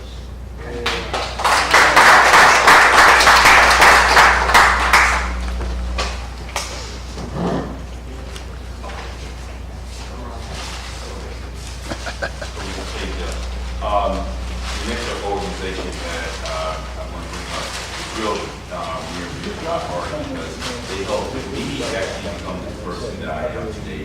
So, Black Brothers Team is a part of the San Francisco AIDS Foundation, and they help African American men, regardless if you're positive or you're negative. It's just a real good support system. So if I can bring up, okay, all right. Well, okay, well, providing positive impact to the Central City neighborhood, African American community through building leadership and communication skills and addressing the emotional impact of HIV. So, which one for you, buddy? Yeah. Because he really, this is the one that really got me into PPE. And Mecca Lewinsky and Norman Tanner, two great people in the community who can actually striving to make the Tenderloin a better place. So, Tenants Association would like to, oh, yeah, the Tenant Association would like to recognize you by giving you a prestigious award. You organized the group, and the award says this certificate is an award to Black Brothers Esteem for providing a positive impact to the Central City neighborhoods, African American community through building leadership and communication skills, and by addressing the emotional impact of HIV from Michael Nulty, co-founder, and Susan Bryan, co-founder, on October 25th, 2013.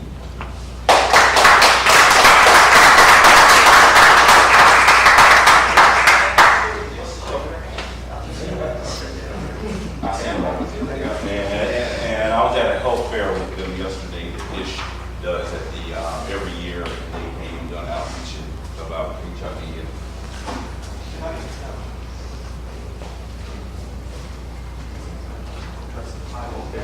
Okay, all right. So this is one from Congresswoman Nancy Pelosi, and a certificate of special congressional recognition presented to Black Brothers Esteem, the Tenants Association Coalition 2013 honoree.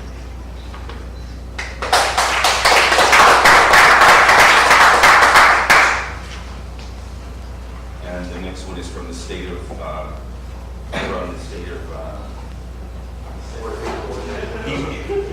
I'm sorry, y'all. I get nervous.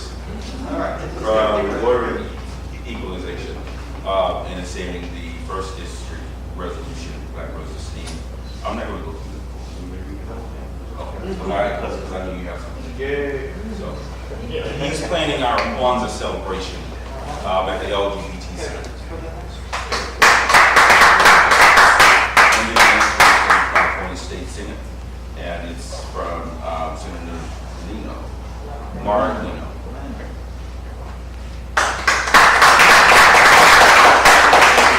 And the next one is from the Senate, also the State Senate, and this is from Senator Dejamco.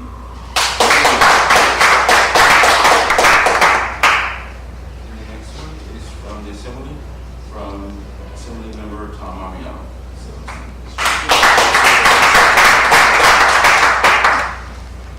And we have one also from Assembly Member Philip T.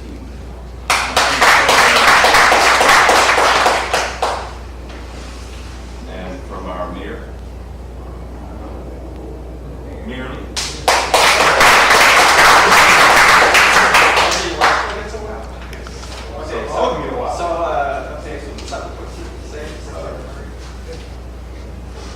The PPD has been around for 17 years, and the reason for its success is because of the hard work of our volunteers and our clients and participants, of Norman Tanner, one of our 5 original co-founders, who's been here every week, every day,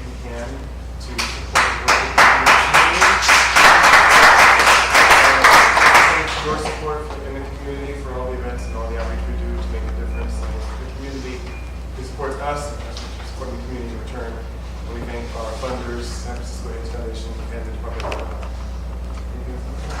And I came to San Francisco in 1976, and my first home was here in the Tenderloin, right here on Turk Street. So my heart is with the Tenderloin, and at that time we did not have the organization and stuff. And at that time it wasn't really needed because it was a totally different environment. So, but now it's definitely needed. You guys are doing a good job, and I support you 100%.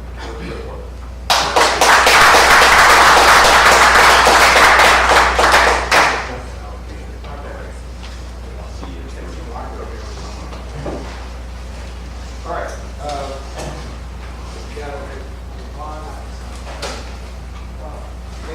Just read them. They might show up.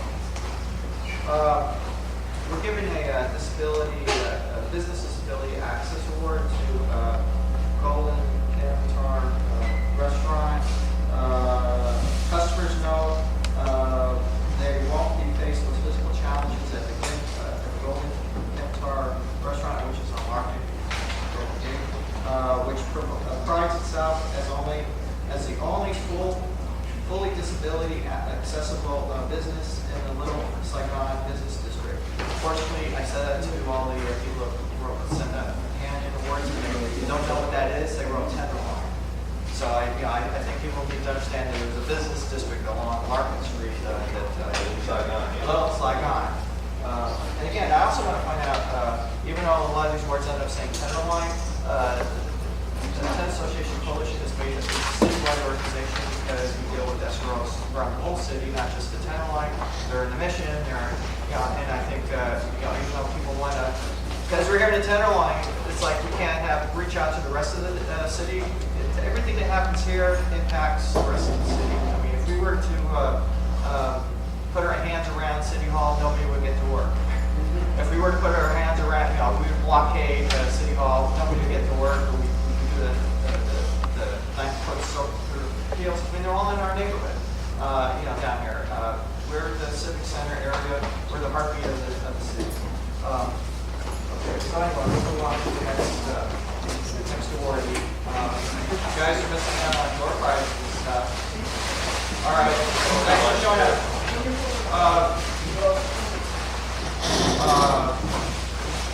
By the way, where's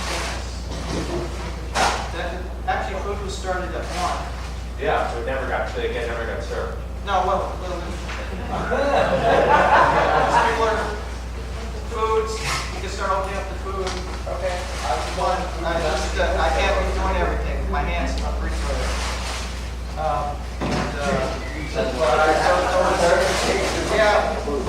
Okay. The next one is to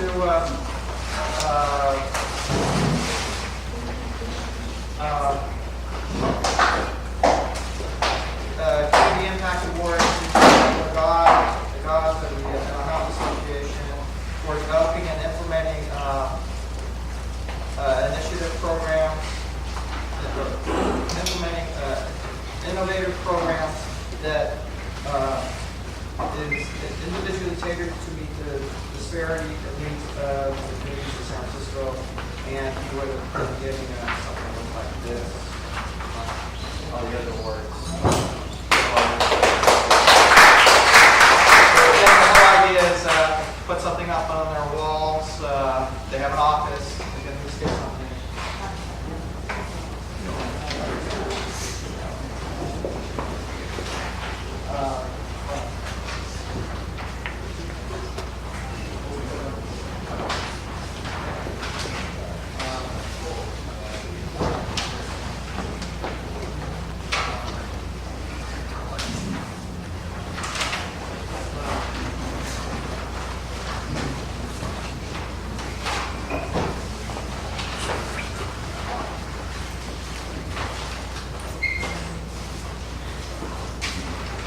Okay, the next one is for Robert.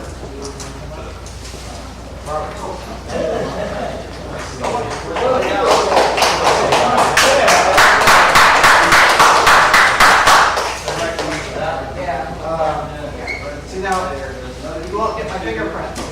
Make sure he's not getting my fingerprint. All right. The Tenant Association Coalition announces its 15th anniversary celebration. The Community Impact Award goes to Robert Marquez of the San Francisco Health, Clients and Rights Advocates, for advocating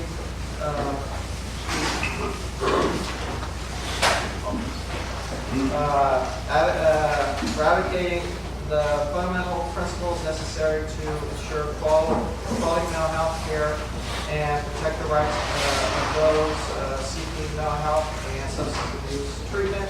Now, actually, the real reason why he's getting this is because he's also the vice chair of the Community Advisory Committee for the mid-market tax benefit. Yes, and the thing is, he's the only one that's engaged, and he's been there since the very beginning. He actually engaged the committee, he actually went to community meetings, which many of the other ones that got appointed, they didn't do anything. They just sat in their little chairs and didn't really filter out for the community, or they only advocated for their little seat. They didn't really care about the rest of the stakeholders, which is not the right thing to do. If you're appointed to a position, you've got to communicate with everybody because you are representing the whole area within the region there, and not just the one seat. But that's one reason why I got it. Well, actually, that's really major. But since he works with an agency and he's going to be helping on his agency law, it looks good to also. And the other part is that Tenant Association Coalition works with mental health clients, and so it's he. So there's another. So the first award is going to be coming from certificate of special recognition from Marvis Phillips.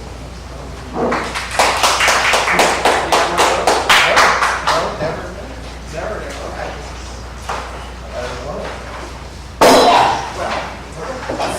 Glad to get something right on. Okay, the next one is from Betty T.D., who's a member of the State of Legalization, Board of Legalization. Again, the state of it's a high elected office. It's actually higher than these people because there's not as many, for example, in the state. That's the resolution.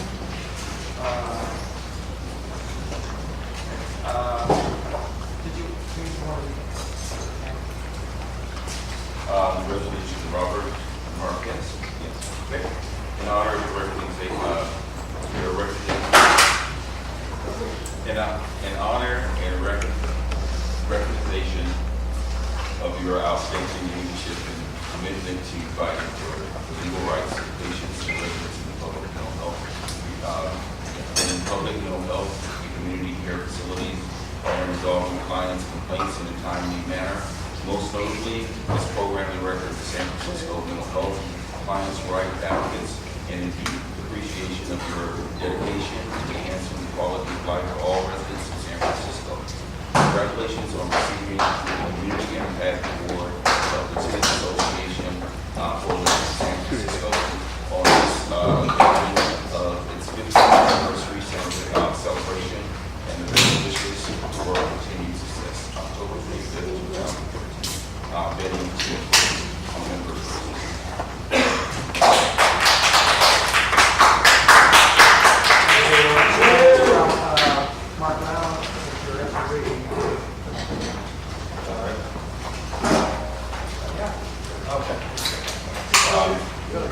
Certificate of recognition, and Robert Marquez, San Francisco Mental Health Rights Advocate Community Impact Award. Congratulations on being honored by the Tenderloin Association Coalition of San Francisco on the occasion of the 15th anniversary celebration. I commend your leadership as you continuously demonstrate your skills in the area of communication, confident respect, fairness, and integrity. It is through the efforts of individuals such as you that our city is a much better place for all. Congratulations, thank you for all you have done.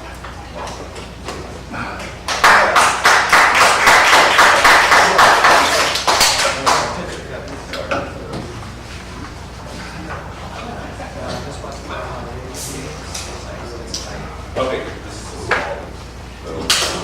This one we might apply to these. Okay, presented, and it's from Lena Lee, and it's recognition for all your hard work.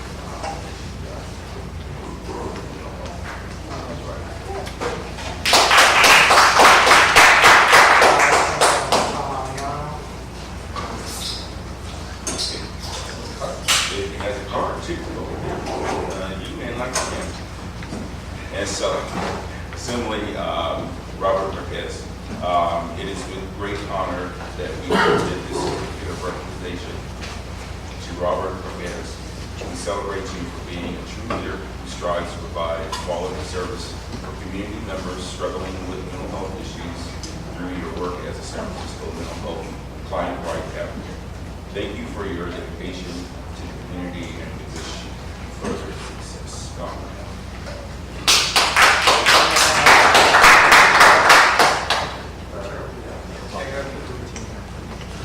Just like your mugshot.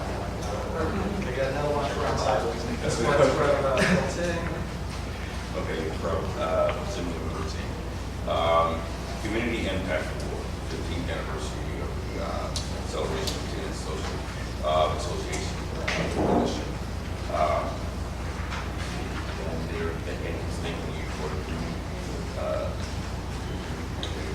your service advocate for mental health clients' rights. Congratulations.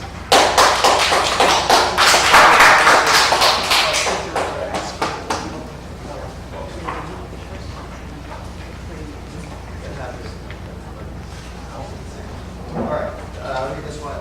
This is a certificate of honor presented to Robert Marquez. Whereas on behalf of the city council, please to recognize and honor Robert Marquez for his hard work and dedication and contributions to the vitality of our communities and the city. Thank you for your outstanding service, and congratulations on being recognized. Best of luck in all your future endeavors. Therefore, I hereunto set my hand and cause the seal of the city and county of San Francisco to this Edmund Lee, Mayor, and city seal. Mayor. So, have you had any of these before recognized? Oh, no, not at all. I don't think they know my name prior to it.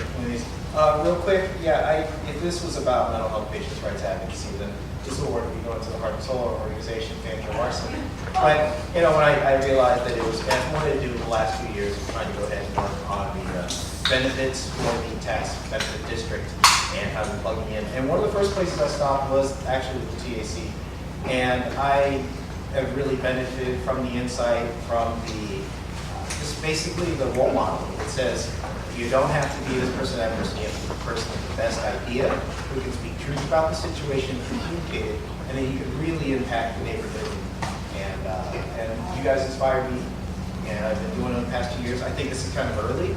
I think the measure of what we can accomplish with Stephen and the people on CSCs, as well as the community, needs to be measured at the end of the 6 years, maybe 4 years into it, so we're pushing really hard. Next month is the month to tell all the tech companies what it is that they need to be doing to stabilize the community, to empower people, to give them the opportunity to rise. And we really need everybody to come out and give their input. I don't expect really huge changes this time, but they need to hear it this year so that next year they can know where they failed us. If they failed us, we have to give them the opportunity to perform. So I invite everybody to get going in the discourse. I appreciate being honored for participating. It is kind of a struggle given the limitations of what we can do. But this really encourages me to keep fighting on. And there's a footnote that I want to say because you're here and we're on camera, and that's why I'm going to say it. I reached out to all the benefit agreement people, everyone, by phone and email and by letter, and not one of them choose to be a co-sponsor of this event. So there's a real disconnect. Again, their benefit agreements are online. You can look at them, see who the contacts are. Again, like I said, I called, email. So there's a disconnect. And a $25 to get your name on it doesn't cost. It was very minimal that I was asking just to get your name out there. And they're not here. So if they're only interested in big name organizations or whatever, however they feel to promote themselves, far be it.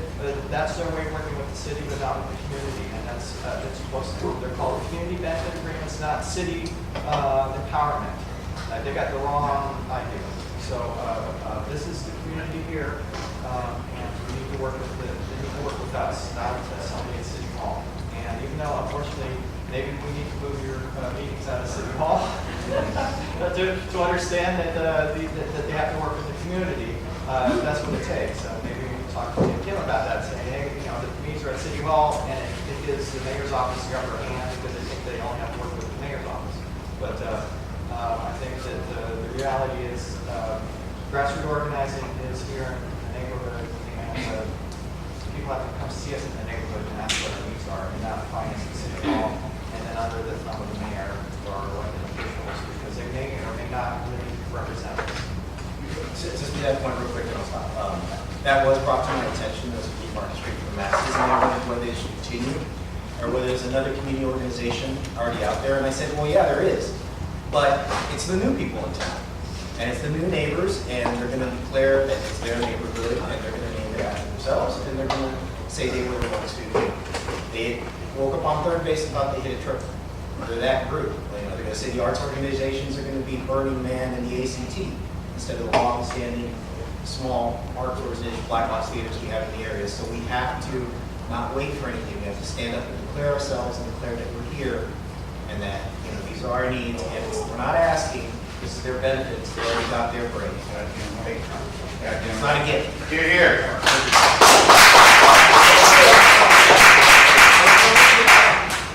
I have a lot of here, but no one Well, the time you pick up Michael Mulkey and John off before the atmosphere. but we're not. I appreciate it, but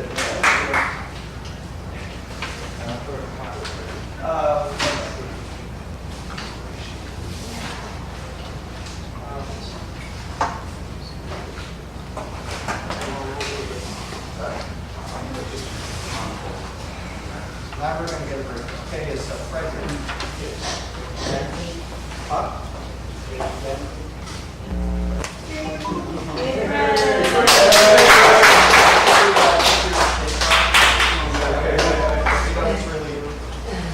Not hiding, we get it along here, we got the real bit. Like, see, each one's kind of different. We went lot things, it comes from a secondhand store, all these awards. Okay, this one's actually nice and shiny. Prestigious award, Tenderloin Food Justice Leader. The 10th Association Coalition 10th anniversary. Prestigious award for Tenderloin Food Justice Leaders. This certificate is awarded to Fred and Dejamco. Our community to exercise their right to grow, sell, and eat healthy foods. People practicing food justice leads to a strong local food system, self-reliant communities, and healthy environment. Signed Michael Nulty and Susan Bryan. Dated today.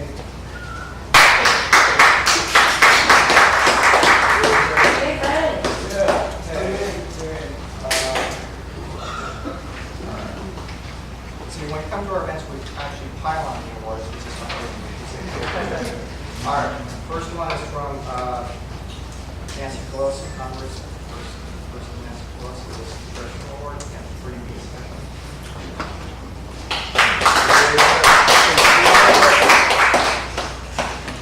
Next one is from, I'll let you read this from the Board of Equalization. Phrase okay. In honor of recognition of your outstanding leadership and advocating for both to this neighborhood, most notably by increasing access to nutritious, fresh, and affordable food sources, and a deep appreciation for enhancing the quality of life for all citizens. And this is from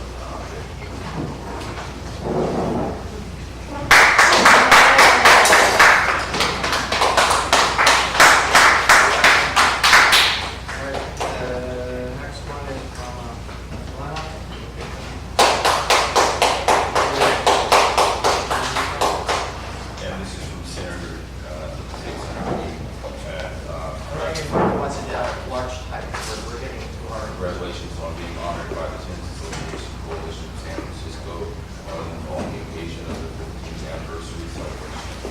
I commend your commitment to advocacy on behalf of the Tenderloin community. It is through the efforts of individuals such as you that our city becomes a better place for all. Congratulations. Thank you for voting. All right, great.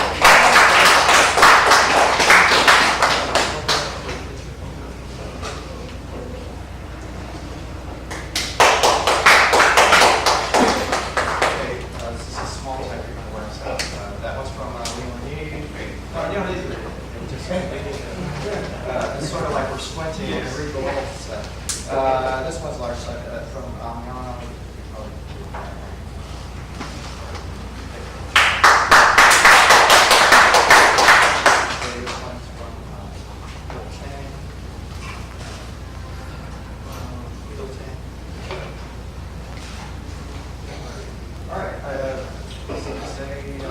This is my first year getting an award like this. Just want to thank everybody for giving me the award.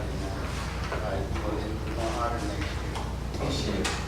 Well, we're not going to be, this is celebrating 50 that we're not doing it every year, by the way. And then you're going to wear us out.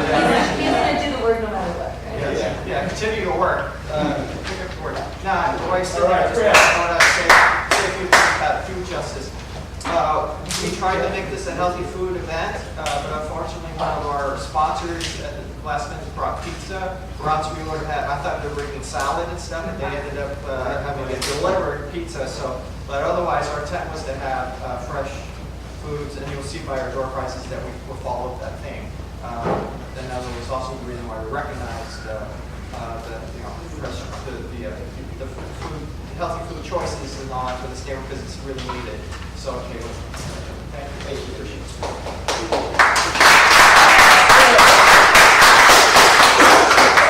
Thanks, Steve. You doing it?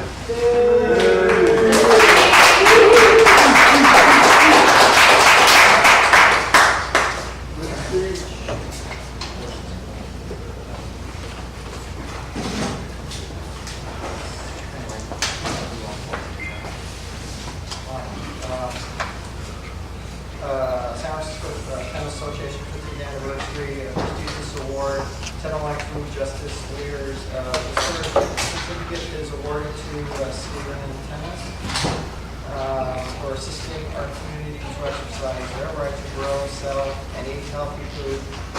People practicing food justice needs to live strong local food system, self-reliant communities, and a healthy environment. Signed Mr. Bryan, dated today.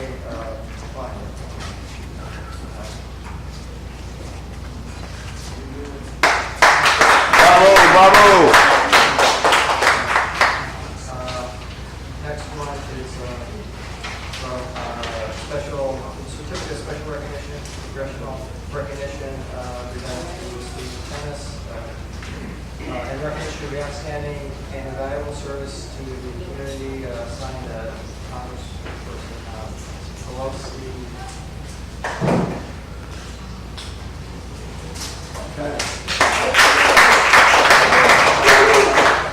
Go ahead, Nancy, go. All right. Next one's from the Board of Utilization. From the member of the First District, in honor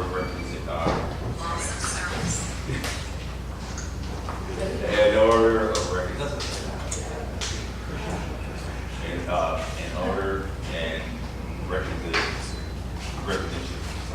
of your outstanding leadership and commitment to advocating for the health of tenants in the Tenderloin neighborhood of San Francisco, most notably by increasing access to nutritious, fresh, and affordable food sources, and appreciation for enhancing the quality of life for all San Francisco. Congratulations on the honor of the Food Justice Leader Priority.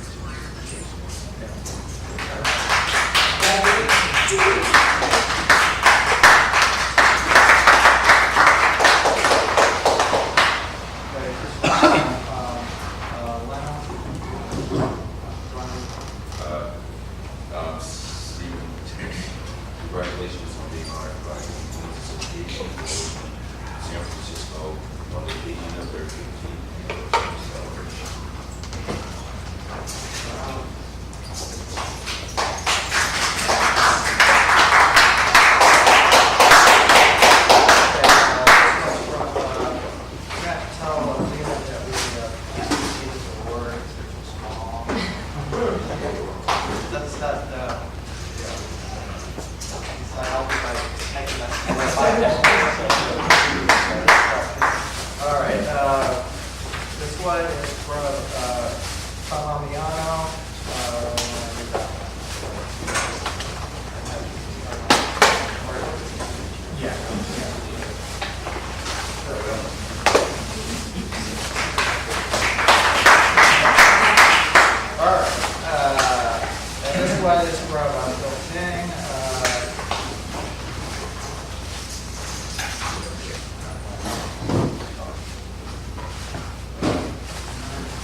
Tenant Association Coalition of San Francisco 15th Anniversary Ceremony, Prestigious Award, Tenderloin Food Justice Leaders.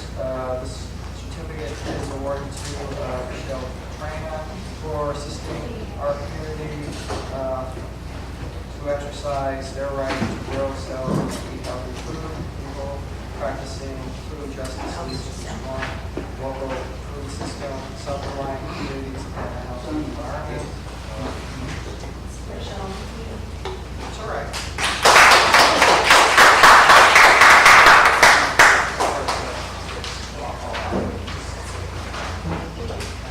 And then Tammy just has to be.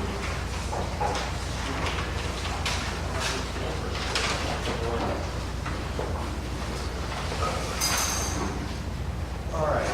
I want to say you did all right. Go ahead. That's not how There's five representatives. Prestigious, let's see, Tenant Association Coalition 50th Anniversary Ceremony, Prestigious Award, Tenderloin Food Justice Leaders. The certificate is awarded to Sheila Wheeler for assisting our community to exercise their right to grow, sell, and eat healthy food. People practicing food justice leads to strong local food system, self-reliant communities, and a healthy environment. Signed my penalty is Susan Bryan. And you notice that each cover is a different color. I don't know if they actually suit the personality, but I try to make them all individual.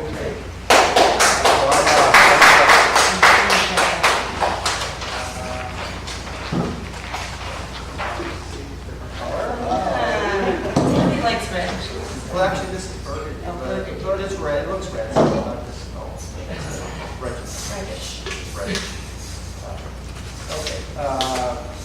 Tenant Association Coalition, 15th Anniversary, Prestigious Awards, Tenderloin Food Justice Leaders. This certificate is awarded to Tammy Wong for assisting our community to exercise our right to grow, sell, and eat healthy food.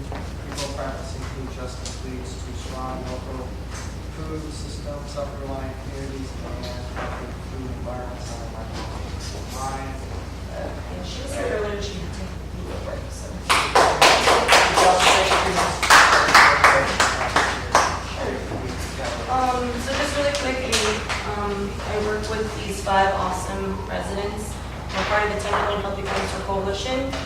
had like multiple big community events, hopefully that if any of you can come to any of them. We had like 120 people here in the summer. So what we're trying to do is work with the corner markets because there's so many of them. You know, we can't get a grocery store here, but you know, there's already these small businesses already established in the Tenderloin. So working with them and building relationships with them to provide healthier and affordable foods within our own neighborhood already. So each resident has relationships with different store owners based on where they live. So for example, Steve lives, you know, closer to Gary in the corner on this northwest side, and so you know he knows a lot of the store owners over there. So you know, trying to build those relationships, having them sell healthier foods. So we've gone back and you know gone and assessed the stores, see what they have, and also gone back and gave them feedback of like, hey, you know, if you sell these things, it's actually the same price as selling, you know, hot Cheetos and you know other things that are kind of not good for you, right? And so the idea is soon we're going to be working with one store and actually doing a whole big makeover and redesign. The store is actually just down the street. We did a whole community process. There's different meetings and there's voting. It took like 3 months, but chose Radman's, which is just down the street, like just next door to the store. They're doing a whole big revamp. They're expanding their store just to provide like meat and other poultry. So so once they finish their store redesign, having other foods that are available, we're going to try to, you know, support them as much as possible. You know, buy the good foods here and not going outside of the neighborhood, because that really supports our own, environment and our own businesses. So, you know, they will provide healthier foods if we buy it. If we don't buy it, they're going to, you know, then they're not going to sell it, and they're just going to sell the tobacco and, you know, junk, cheap stuff. So, you know, we have to buy those products here, and that's the whole, you know, supply and demand. So, please look out for us. If you want to, we don't have a website or anything fancy like that, but we do have a little pamphlet, and you can always talk to these 5 residents here. We're called the Tenderloin Healthy Corner Store Coalition, and, you know, we're open to feedback, and we really, really, really, really want to provide healthier food affordably to the neighborhood, because we all love food. You're here. So let's go.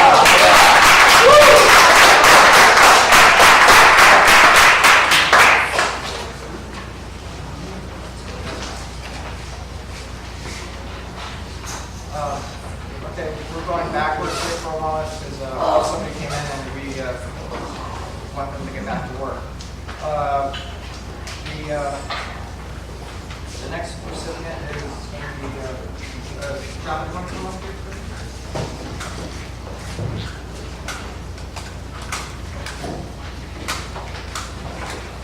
It's going to be Gold Guitar Restaurant.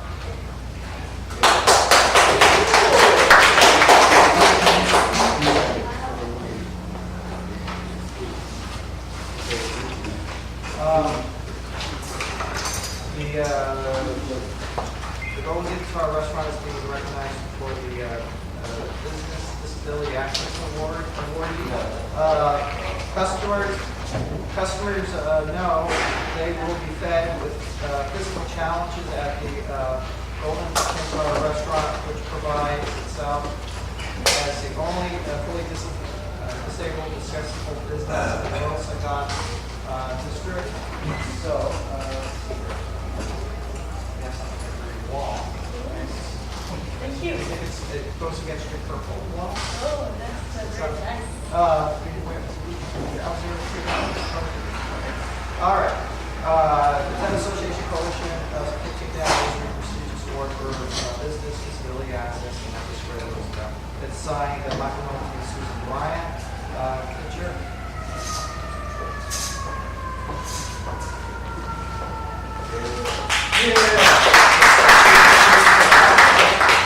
Okay, Susan back. Okay, now.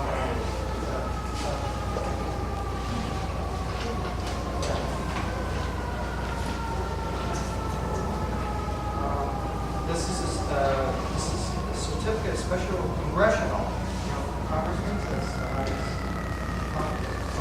Congress recognition presents to the Golden Guitar Restaurant and Association Coalition 2013 honoree in recognition of your outstanding and valuable service to the community This is Congress versus Nancy Pelosi.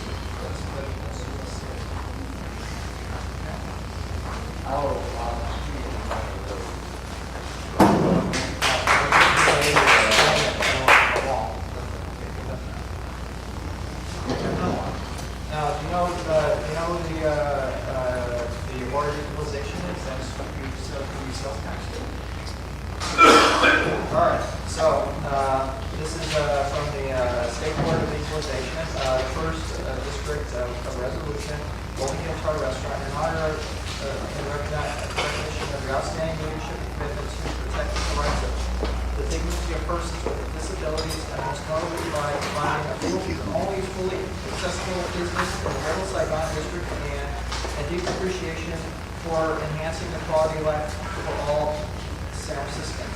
Congratulations on being recognized for business disability access by the Tenant Association Coalition San Francisco Honors occasion of 15th anniversary celebration, and best wishes for continued success. Oh,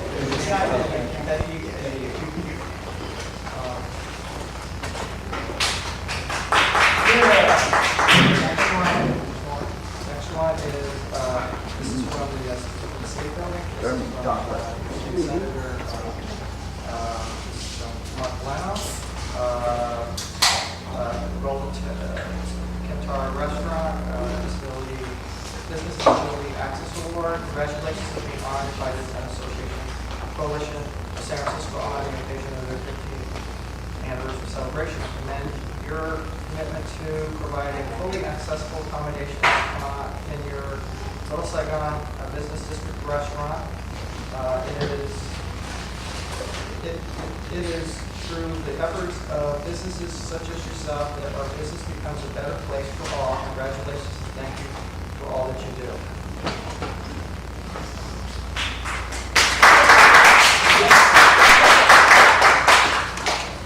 Another mistake. This is Leland, the elected official of the state building, state senate, certificate recognition.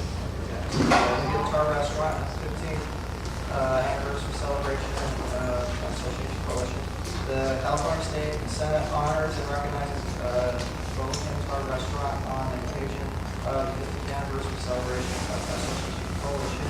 We commend your dedication to bring awareness and outreach to support housing and applaud your exemplary service to our community. We further wish you continued success in all your endeavors. Signed, Ewan, Ph.D. All right.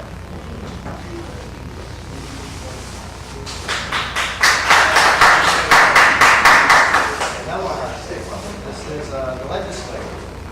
This is from Senator Tammy Wong, certificate of recognition, 2013.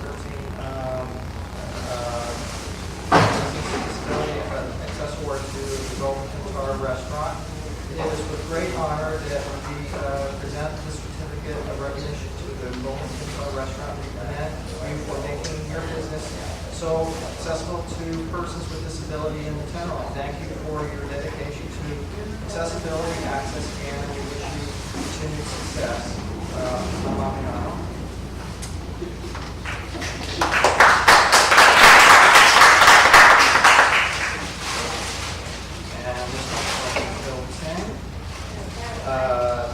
State Assembly certificate of recognition, Golden Kentar Restaurant, Disability Access Award, 50th anniversary celebration of Tenant Association Coalition, commemorating Golden Kentar Restaurant on the occasion of the 50th anniversary celebration of Tenant Association Coalition, in recognition of providing the only fully disability access business in the Little Saigon Business District. Congratulations on this notable achievement.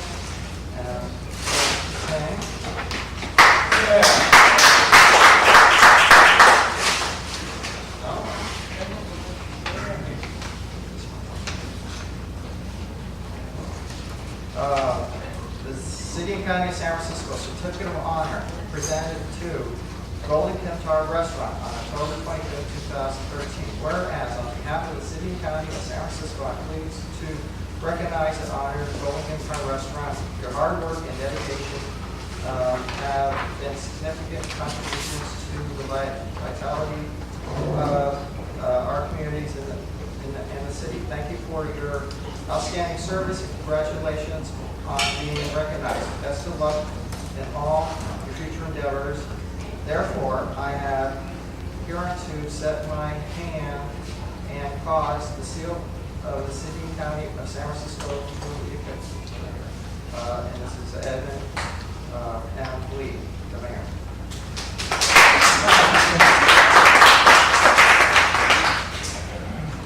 Now you get to speak into the camera and the audience. Something I'm so surprised. I mean, thank you for everything. Yeah, yes. Before we ask, when I get the disability, the people with disability coming is hard to get inside, hard to get to the table. It's really have this situation, but right now we are decorated again and this is. So you're not sending your customers? Yeah. Well, more customers, right? More customers, everybody who come to our restaurant have lunch and dinner. No anything get in the trouble, go inside, and no anything.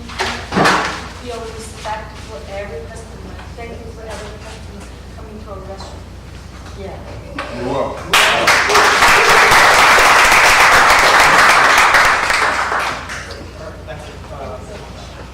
Do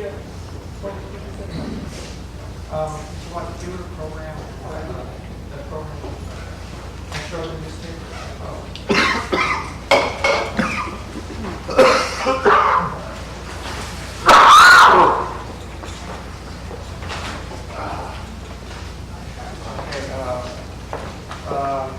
This is to the Community Organizer Award to Patty Lee of the Neighborhood Development Corporation. Oh, you heard that? Yeah. Oh, that's not good.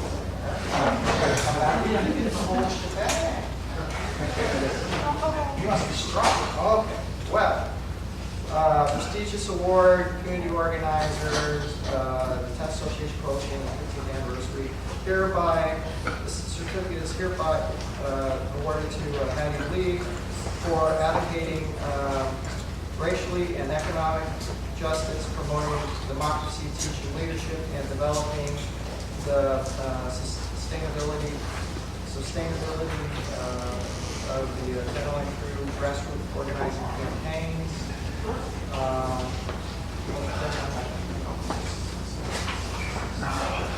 Teacher. Well, yeah, teacher. It shows that we at least presented it. This is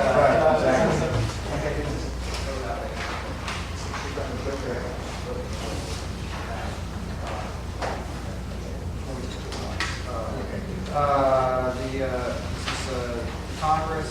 This is certificate of special recognition presented to Hattie Lee, and ditto to the other two.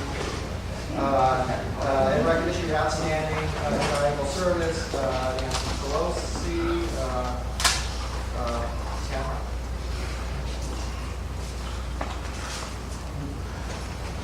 And then state forward equalization, which would probably say the same.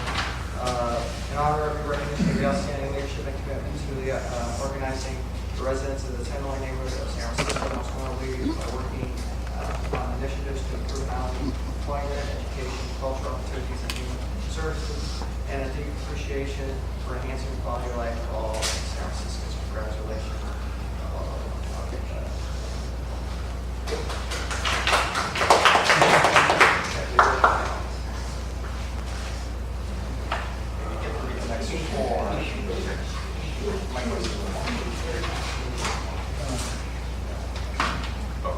California State Senate, Patty Lee, community organizer. Congratulations on being honored by the Tenants Association Coalition of San Francisco on this occasion on the 15th anniversary of the celebration. Got it. What if we were to put all three? Sure. No, just wants to all take a picture, because I mean, we're ourselves There's out. 4 of them. There's 4 of them. Yeah, there's 4 of us. 12 of them.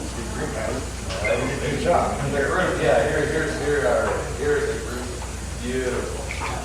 Yeah. You overlap that? Oh, I'm sorry. 1, 2, 3. Thank you.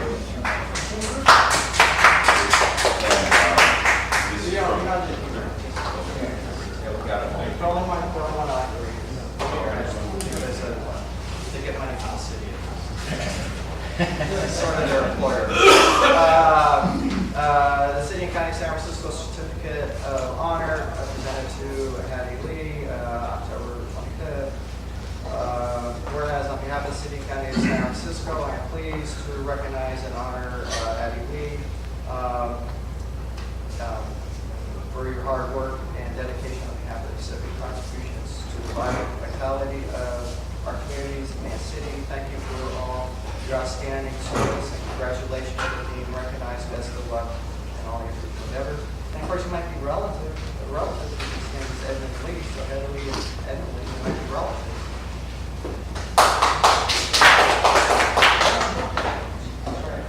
Okay, so the other two that are not here, and I'll just pull out the Lorenzo was here. Yeah. This was for Lorenzo. He was here. And then for Bryan. Bevan.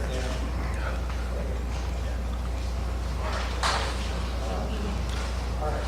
You want to say something on their behalf? Yes, I've had the pleasure of working with all three, Renzo, Patty, and Ryan, TNC. We're dedicated people, and I am the best person for knowing them and working with them. I wish I could say more, that's all that comes to mind. But they are fantastic, dynamic people that care. And when you're in your line of work, when you help people, when you help people that are less fortunate than others, you need to have a big, huge heart, and all three have a huge heart.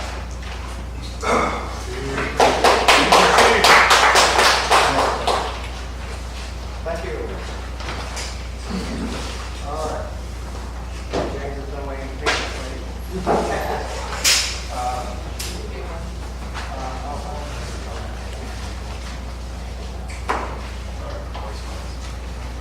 Well, come on.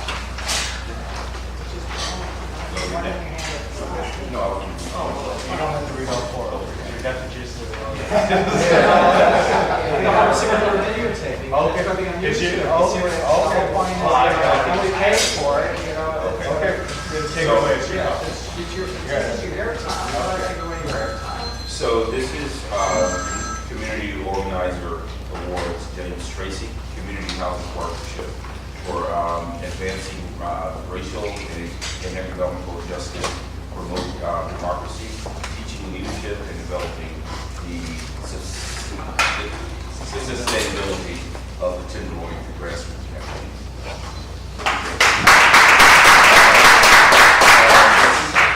Okay, this says the same thing that I just read.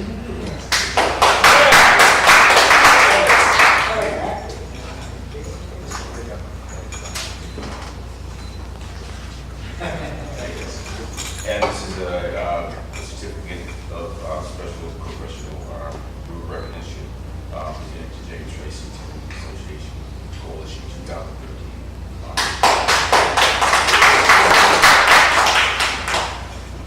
Is this your first one? I've never had one from Pelosi. She's still met when I did a sit-in to protest the war in her office. So. Oh, shh, we didn't tell her it was you. And this is from the State Board of Equalization resolution, the first district resolution, James Tracy, in honor and recognition of your outstanding leadership and commitment to organizing the residents of the Tenderloin neighborhood of San Francisco. Working on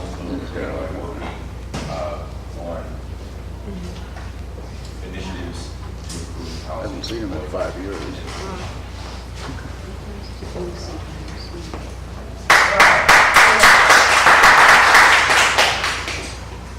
California State Senate. This is from Marvin Phillips, Community Organizer. Congratulations on being honored by the Tenants Association Coalition of San Francisco on the occasion of its 15th anniversary celebration.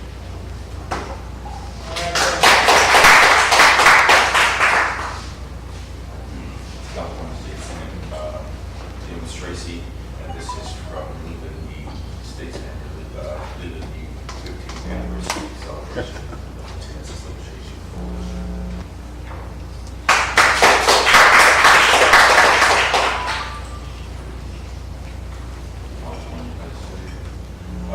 James Tracy, from something that we're talking about, No, okay. 2013 Association Coalition Community Organizer. It is a great honor that we in this great organization, James Tracy, we celebrate you for building a stronger future for the Tenderloin community. Thank you for all your dedication, and we look forward to witnessing all of your future accomplishments.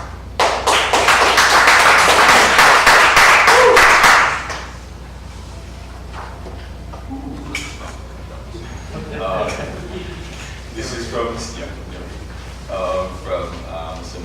Phillips, Tenderloin Community Organizer, anniversary celebration.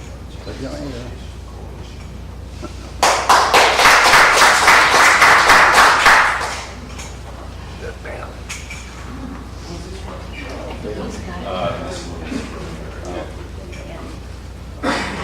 Mayor of San Francisco, certificate of honor, and this is James Tracy, Council of 2013. Whereas, on behalf of the City and County of San Francisco, I recognize and honor James Tracy. Your hard work and dedication have been significant contributions to the vitality of our communities and city. Thank you for your outstanding service. Congratulations on being recognized. Best of luck in all your future endeavors.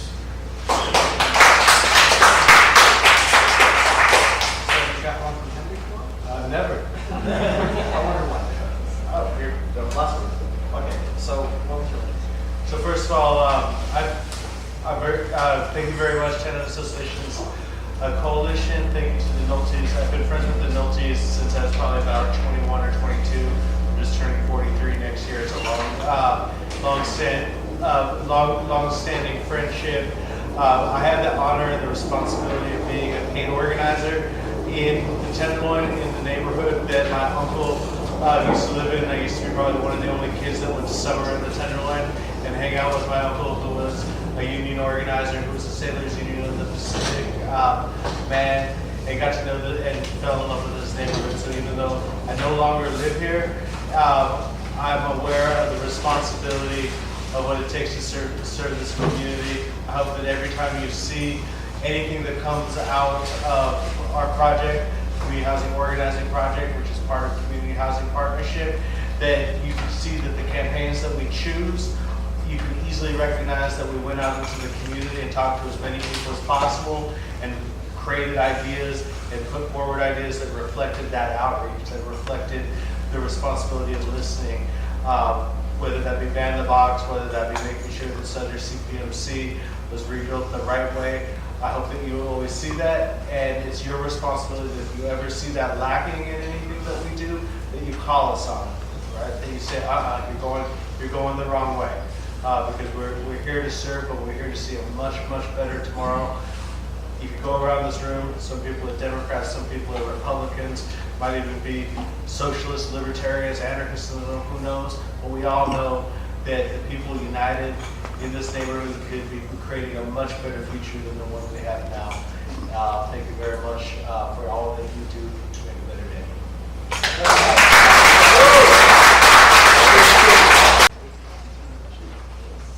Okay, Susan.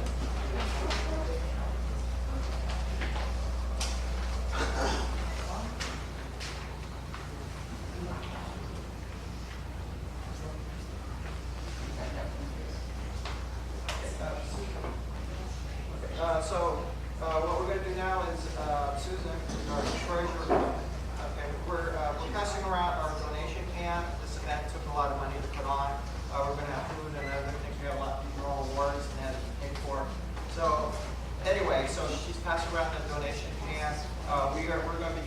get certificates and stuff, stay around for the annual summer meetings and things that approval in. We have different tiers and what we're doing for that today. So again, I just wanted to point out that Tenant Association Coalition is a nonprofit organization. We have no paid staff, receive no funds from any foundations or public funds or even private donations. We only rely on private donations, which is the individual. So just wanted you to understand that we only get money from people they provide. So and at the same time, we end up doing a lot in return compared to many of the other groups down here that have paid staff and have nice, cushy cell phones and everything else. Well, I don't even have a cell phone. All right, there's it. All right, so we're going to move on to the next part of the event.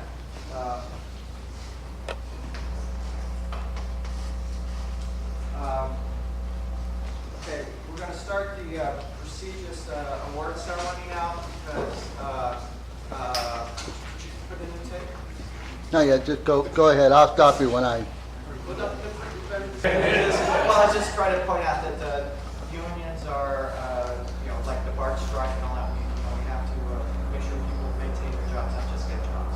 And obviously, when you're in a union, it helps you keep your job. And this is one of the problems we have now in society is people may have to go through 20 jobs because the jobs are good. And so it's very important to fight for not only getting a job, getting the housing, but maintaining those. So if you don't have money coming in, you don't have housing. We are fighting this. Hopefully in 2 weeks, Supervisor Jane Kim is going to introduce the ban the box legislation, which is going to make it a lot easier for people who have arrest records to find work in San Francisco. It's a major barrier. We at Community Housing Partnership, we hire 60% from this community, but sometimes when it's time to move on, it's that background check, something that you did back in 1974, something that you might have been accused of in 1976 comes back, and you're unable to move on and achieve economic self-sufficiency. We want to make sure that each and every one of you have your voices out there heard during these hearings, protests. We can do some beautiful street theater, and it's all made better with all of you there. See, I gave you a commercial. All right, thank you. Jobs and justice. Yeah. All right. Get your award. Everybody's like walking away without their award. Well, Because we're all organized, so we think about the next meeting we have to go to. yeah. Okay. All right. Next person to recognize is a longtime, organizer in the neighborhood, and so we're giving her a special category, Women Leadership Award, to great person come up here.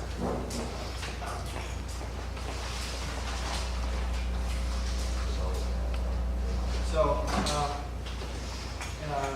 first of all, she did go through, she's one of the graduates of Tenant training, and she's getting the Women Leadership Award because we also feel that equality in all forms need to happen, and it's unfortunate that sometimes a lot of women are afraid to come out, and we need to have more women take to the streets and protect, express what they need, their needs, because everybody needs to be at the table when discussing stuff. So the Tenant Association Coalition, San Francisco, 50th anniversary Women Leadership Award. This certificate is being awarded to Susan Bryan in recognition of continued commitment and leadership in social justice causes affecting supportive housing tenants in San Francisco. Signed, Michael Nulty and somebody else. Found out yet. So, yeah, yes, I know the word. Thank you.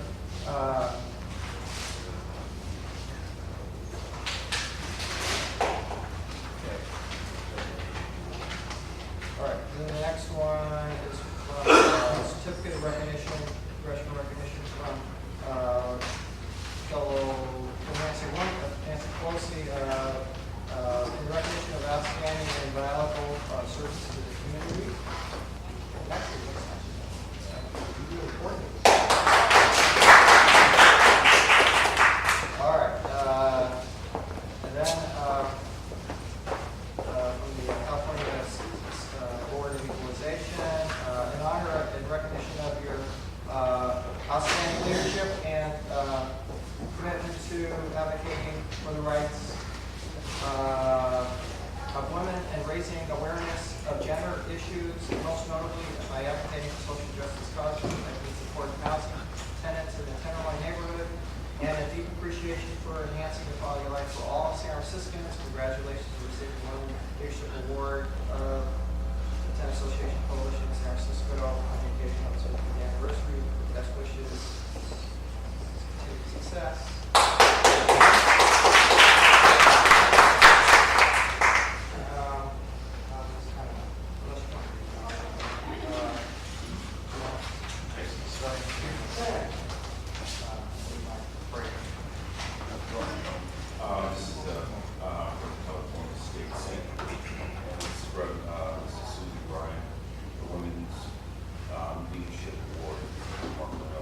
Congratulations on being honored by the Tenants Association Coalition of San Francisco on the occasion of the 15th anniversary celebration. I commend your commitment and leadership to this leadership of social justice causes affecting supportive housing, tenants in causes affecting supportive housing, tenants in San Francisco. It is through the efforts of individuals such as yourself that our city becomes a better place for all. Congratulations and thank you for all you do. And this is one from Leland State Senator Leland Susan Bryan. 15th anniversary celebration of the Tenants Association Coalition. The California State Senate honors and recognizes Susan Bryan on the occasion of the 15th anniversary celebration of the Tenants Association Coalition. We commend your dedication to advocating on behalf of supportive housing and applaud your service to our community. We further wish you continued success in all your future endeavors.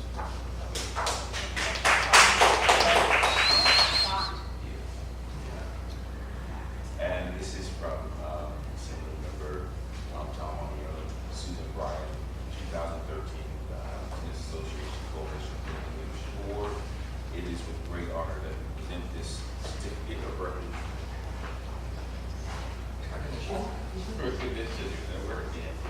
to Susan Bryan. We celebrate your continual commitment and of social justice causes affecting supportive housing tenants in San Francisco. Thank you for your dedication to the community, and we wish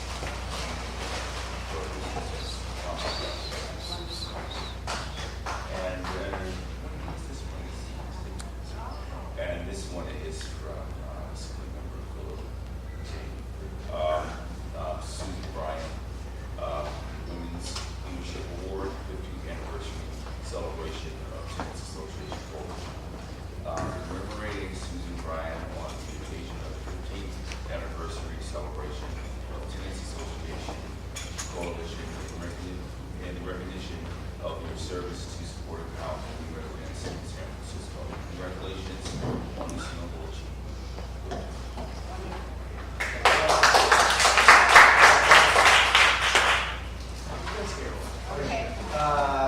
The City of County of San Francisco certificate of honor presented to Susan Bryan on October 25, 2013. Whereas on behalf of the City of County of San Francisco, I'm pleased to recognize and honor Susan Bryan. Your hard work and dedication have been significant contributions to the vitality of our communities and city. Thank you for your outstanding service and congratulations on being recognized. Best of luck in all your future endeavors.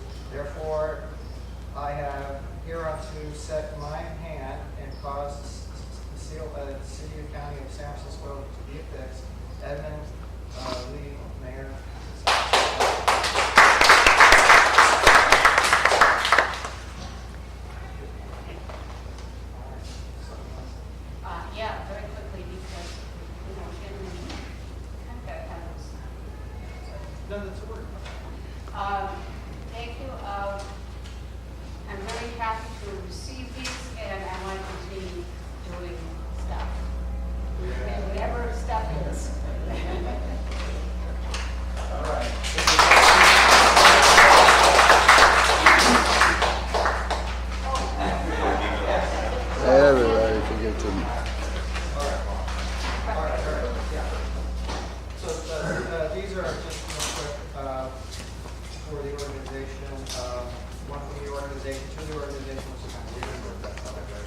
And then one from State Board of Legalization, again for Tenant Association, recognizing commemorating its 15th anniversary. One from the Leone for Tenant Association Coalition.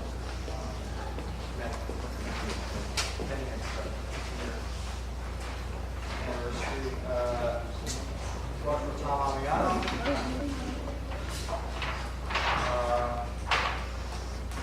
Another one from Bill Tang. And last one is from the mayor of San Francisco. Thank you.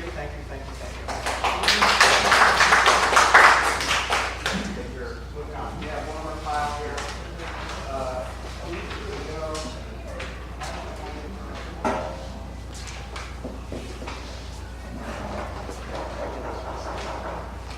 Now, people don't, that are Canadians and know they're together. So,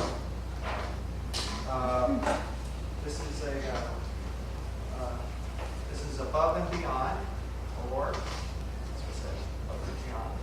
And it says prestigious award, Above and Beyond. This certificate is awarded to Jerel Banks.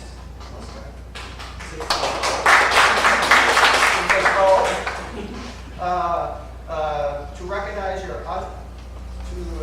recognize our unsung heroes, ordinary people who do extraordinary things without expectation of recognition. So Michael and this is Bryan. Michael, this is Bryan.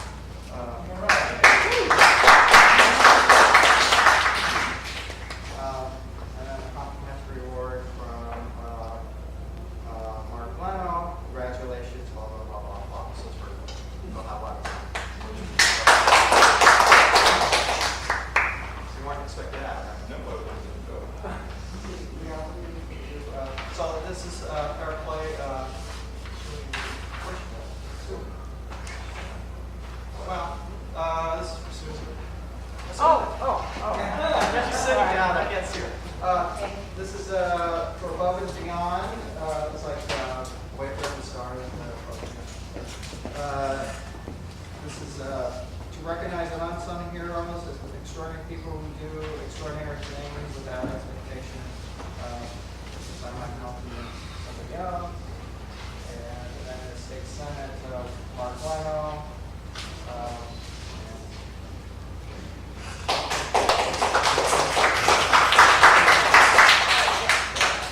Yeah, but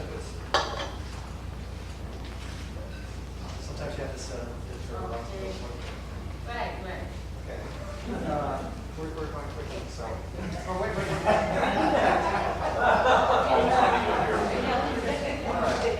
We have one for Dean Clark. He's not here, so we recognize something around hero. We have one for Scott Dennis. Another unsung hero. I guess he doesn't want to be.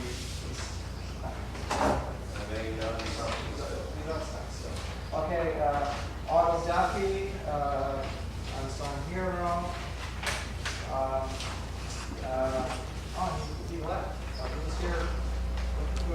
Dennis Isner. He sneaked out. Unsung hero that just left without being recognized.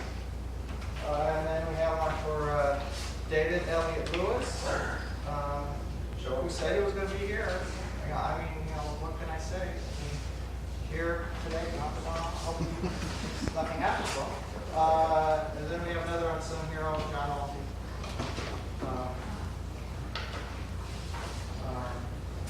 You're in the stars. Let's go to Tenant Association Coalition's 15th anniversary celebration, prestigious award Above and Beyond. This certificate is awarded to John Nulty to recognize our unsung heroes, extraordinary people who do extraordinary things without expectations or recognition. It's like Michael Nulty, Susan Bryan. And one from Mark Leno. Congratulations on the occasion of the 15th anniversary of the Tenant Association Coalition of San Francisco. I commend you on commitment and dedication to creating an event where people and organizations come together to organize, advocate, and educate each other and community. That's through the efforts of individuals such as you that our cities become a better place for all. Congratulations to Mark.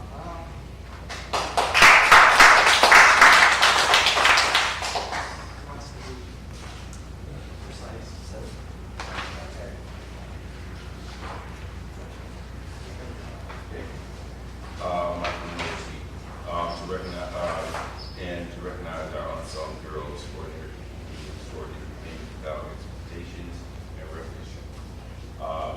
This is above and beyond. It's saying Tenants Association Coalition 15th anniversary ceremony. The certificate is awarded to Michael Nulty to recognize our unsung heroes, ordinary people who do extraordinary things without expectations or recognition. Signed by Susan Bryan, co-founder of October 2000. Thank you.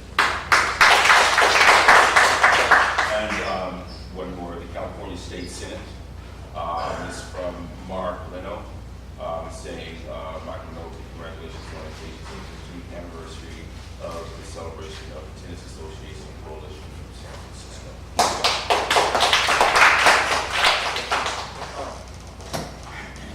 All right, we're going to do board prizes, but I'm going to be going on that. That's all right.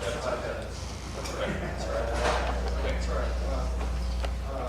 And then the last one was to Marvis Phillips, who's not here.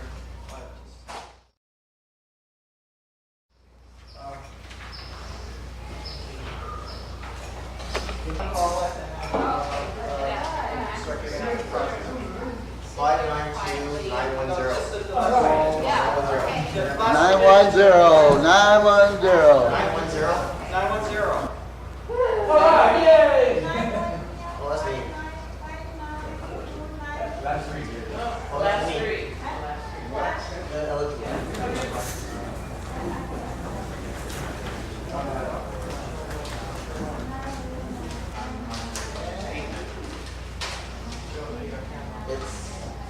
They're $1 things for the farmer market.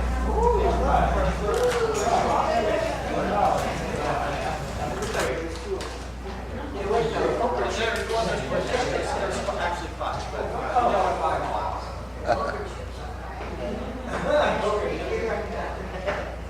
907.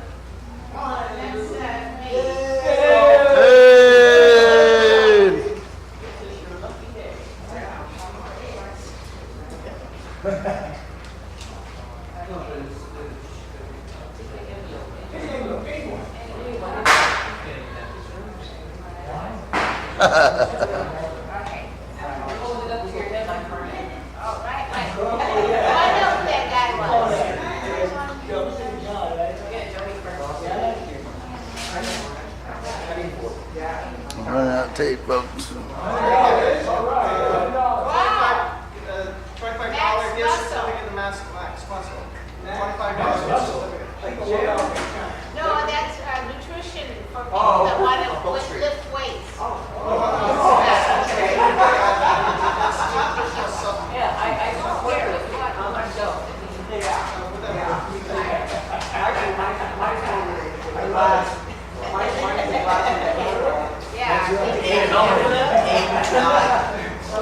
What? What was it?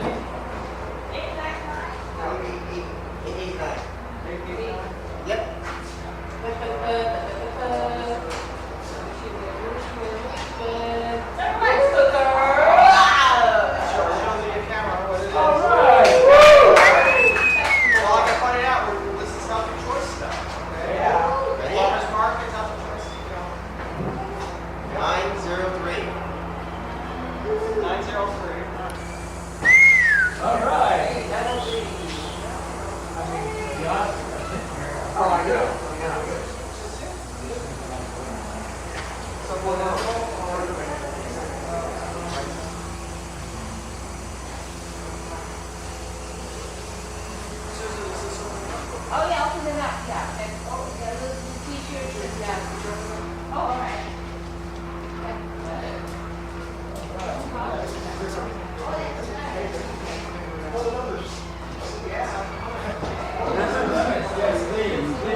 Oh, I should have. 914.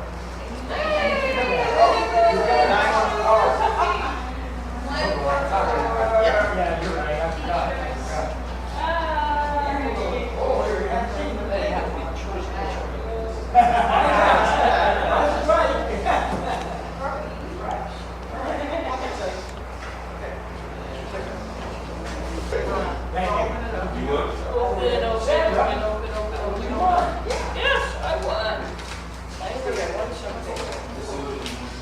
And it is a chocolate juice gift card. $14.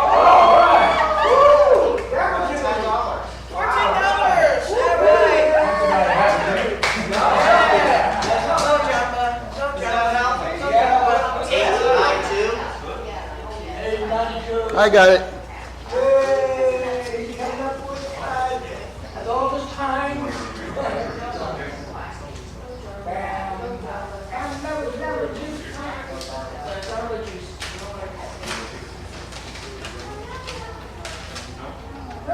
Oh, what's this? Name check at Lefty O'Doul. One thing.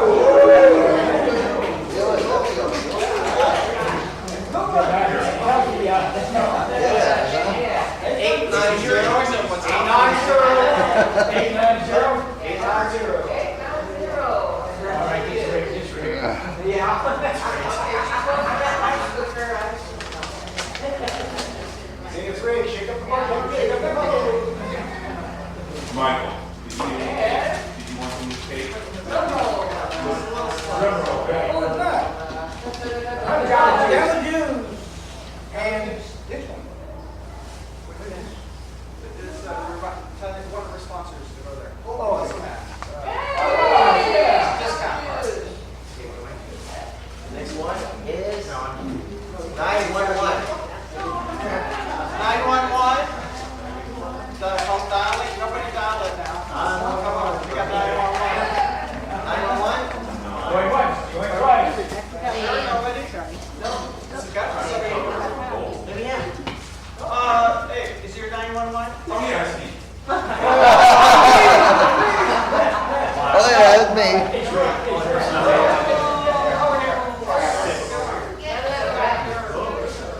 Now that's suspicious. There you go. Thank you. Open it up. Oh, open it up. Okay.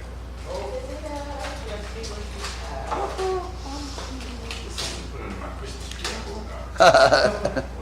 Oh, O'Doul's. Yeah, Lefty O'Doul's, a meal. And also the, like so I can poke it up again. Next Next one. 913. Oh, wait a second. And going with the car. Grab a juice.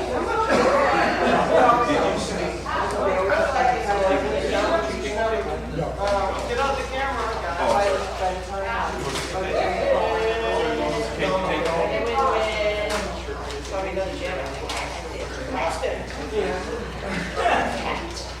It's another Jumba. Jumba, Jumba, Jumba. 885. 885.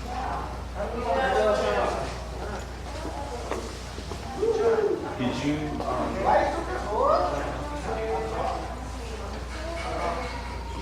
do you want some sandwiches also?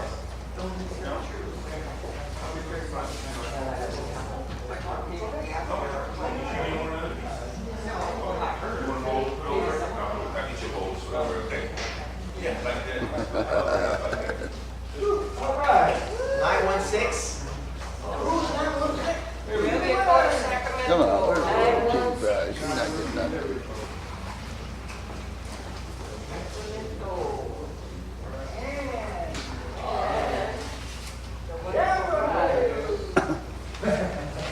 Lefty.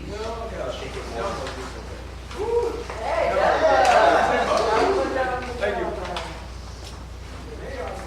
912.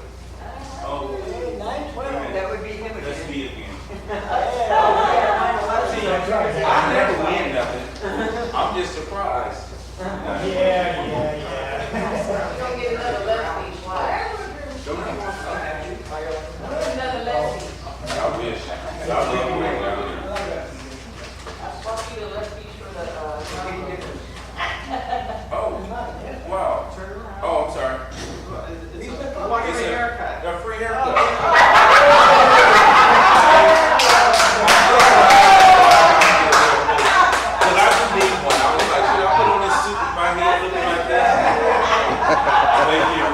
886. 886. Yeah, here he goes, another one. Come on, where's the other people that haven't got it? That's the old news.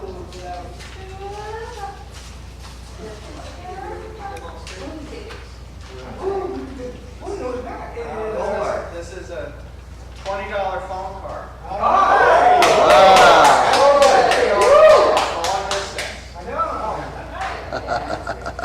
Very good. All right. Okay. 888. Oh, that's Girl.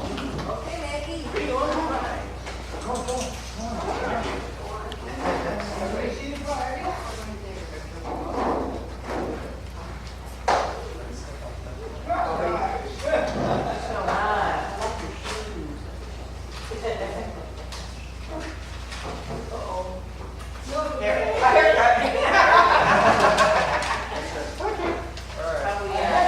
I'll show it to the camera. Yeah. 90. I'll trade it for somebody's geometry card. Oh, you said what? No, I'll treat you for geometry. Hey, now you go.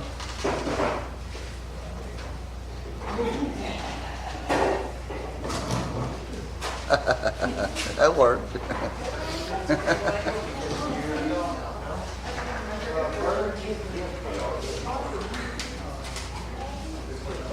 Hey, only one prize. What's that? Burger King. Burger King. Oh, food poisoning. Food poisoning. 917.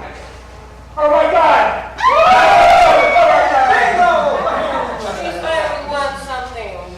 Come on down! That's right, that's right.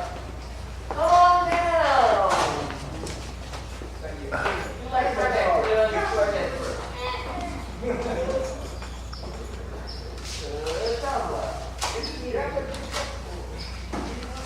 He's really going into the.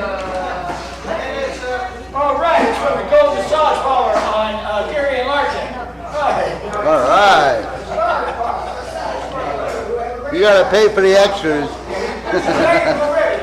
You have to pay for the extras. 894. Hey, a winner! Hey!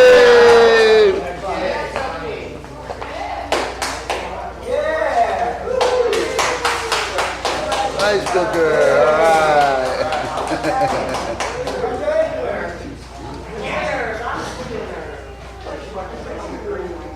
900. 900. Come on. 900. 900. She got 900 too, right? Go for it.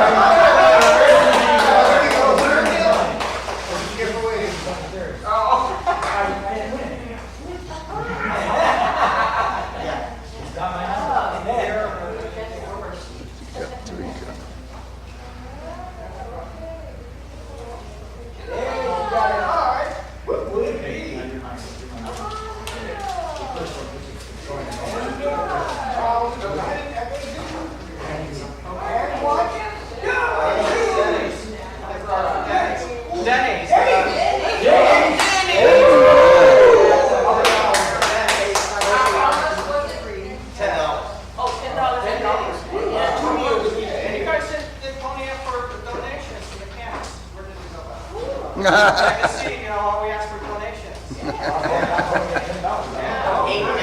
more than, what? $8.99 people. $8.99. That's a lot of people who are so funny.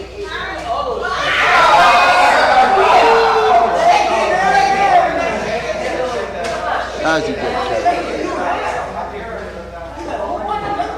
Yeah, because see, I've got 3 other people that I'm drawing for. That geometry card went to somebody else. How do you leave? Yeah. My number. Yeah. And Subway. Fresh. It's valued at $15. Ah, that's more than one sub.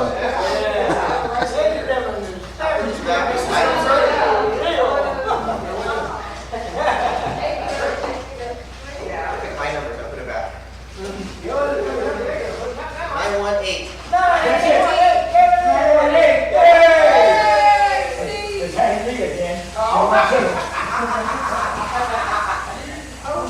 One in the middle. One in the middle. One in the middle. Oh, up to your hand like Jamba Juice. Jamba Juice.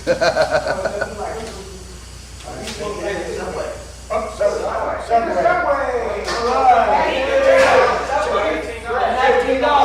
All right, now you can just watch it. Thank you. Thank you.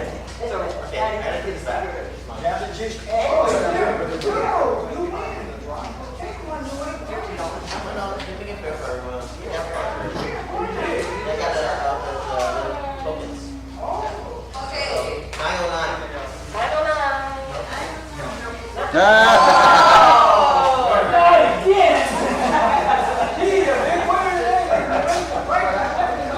Uh-oh, we're out of tape.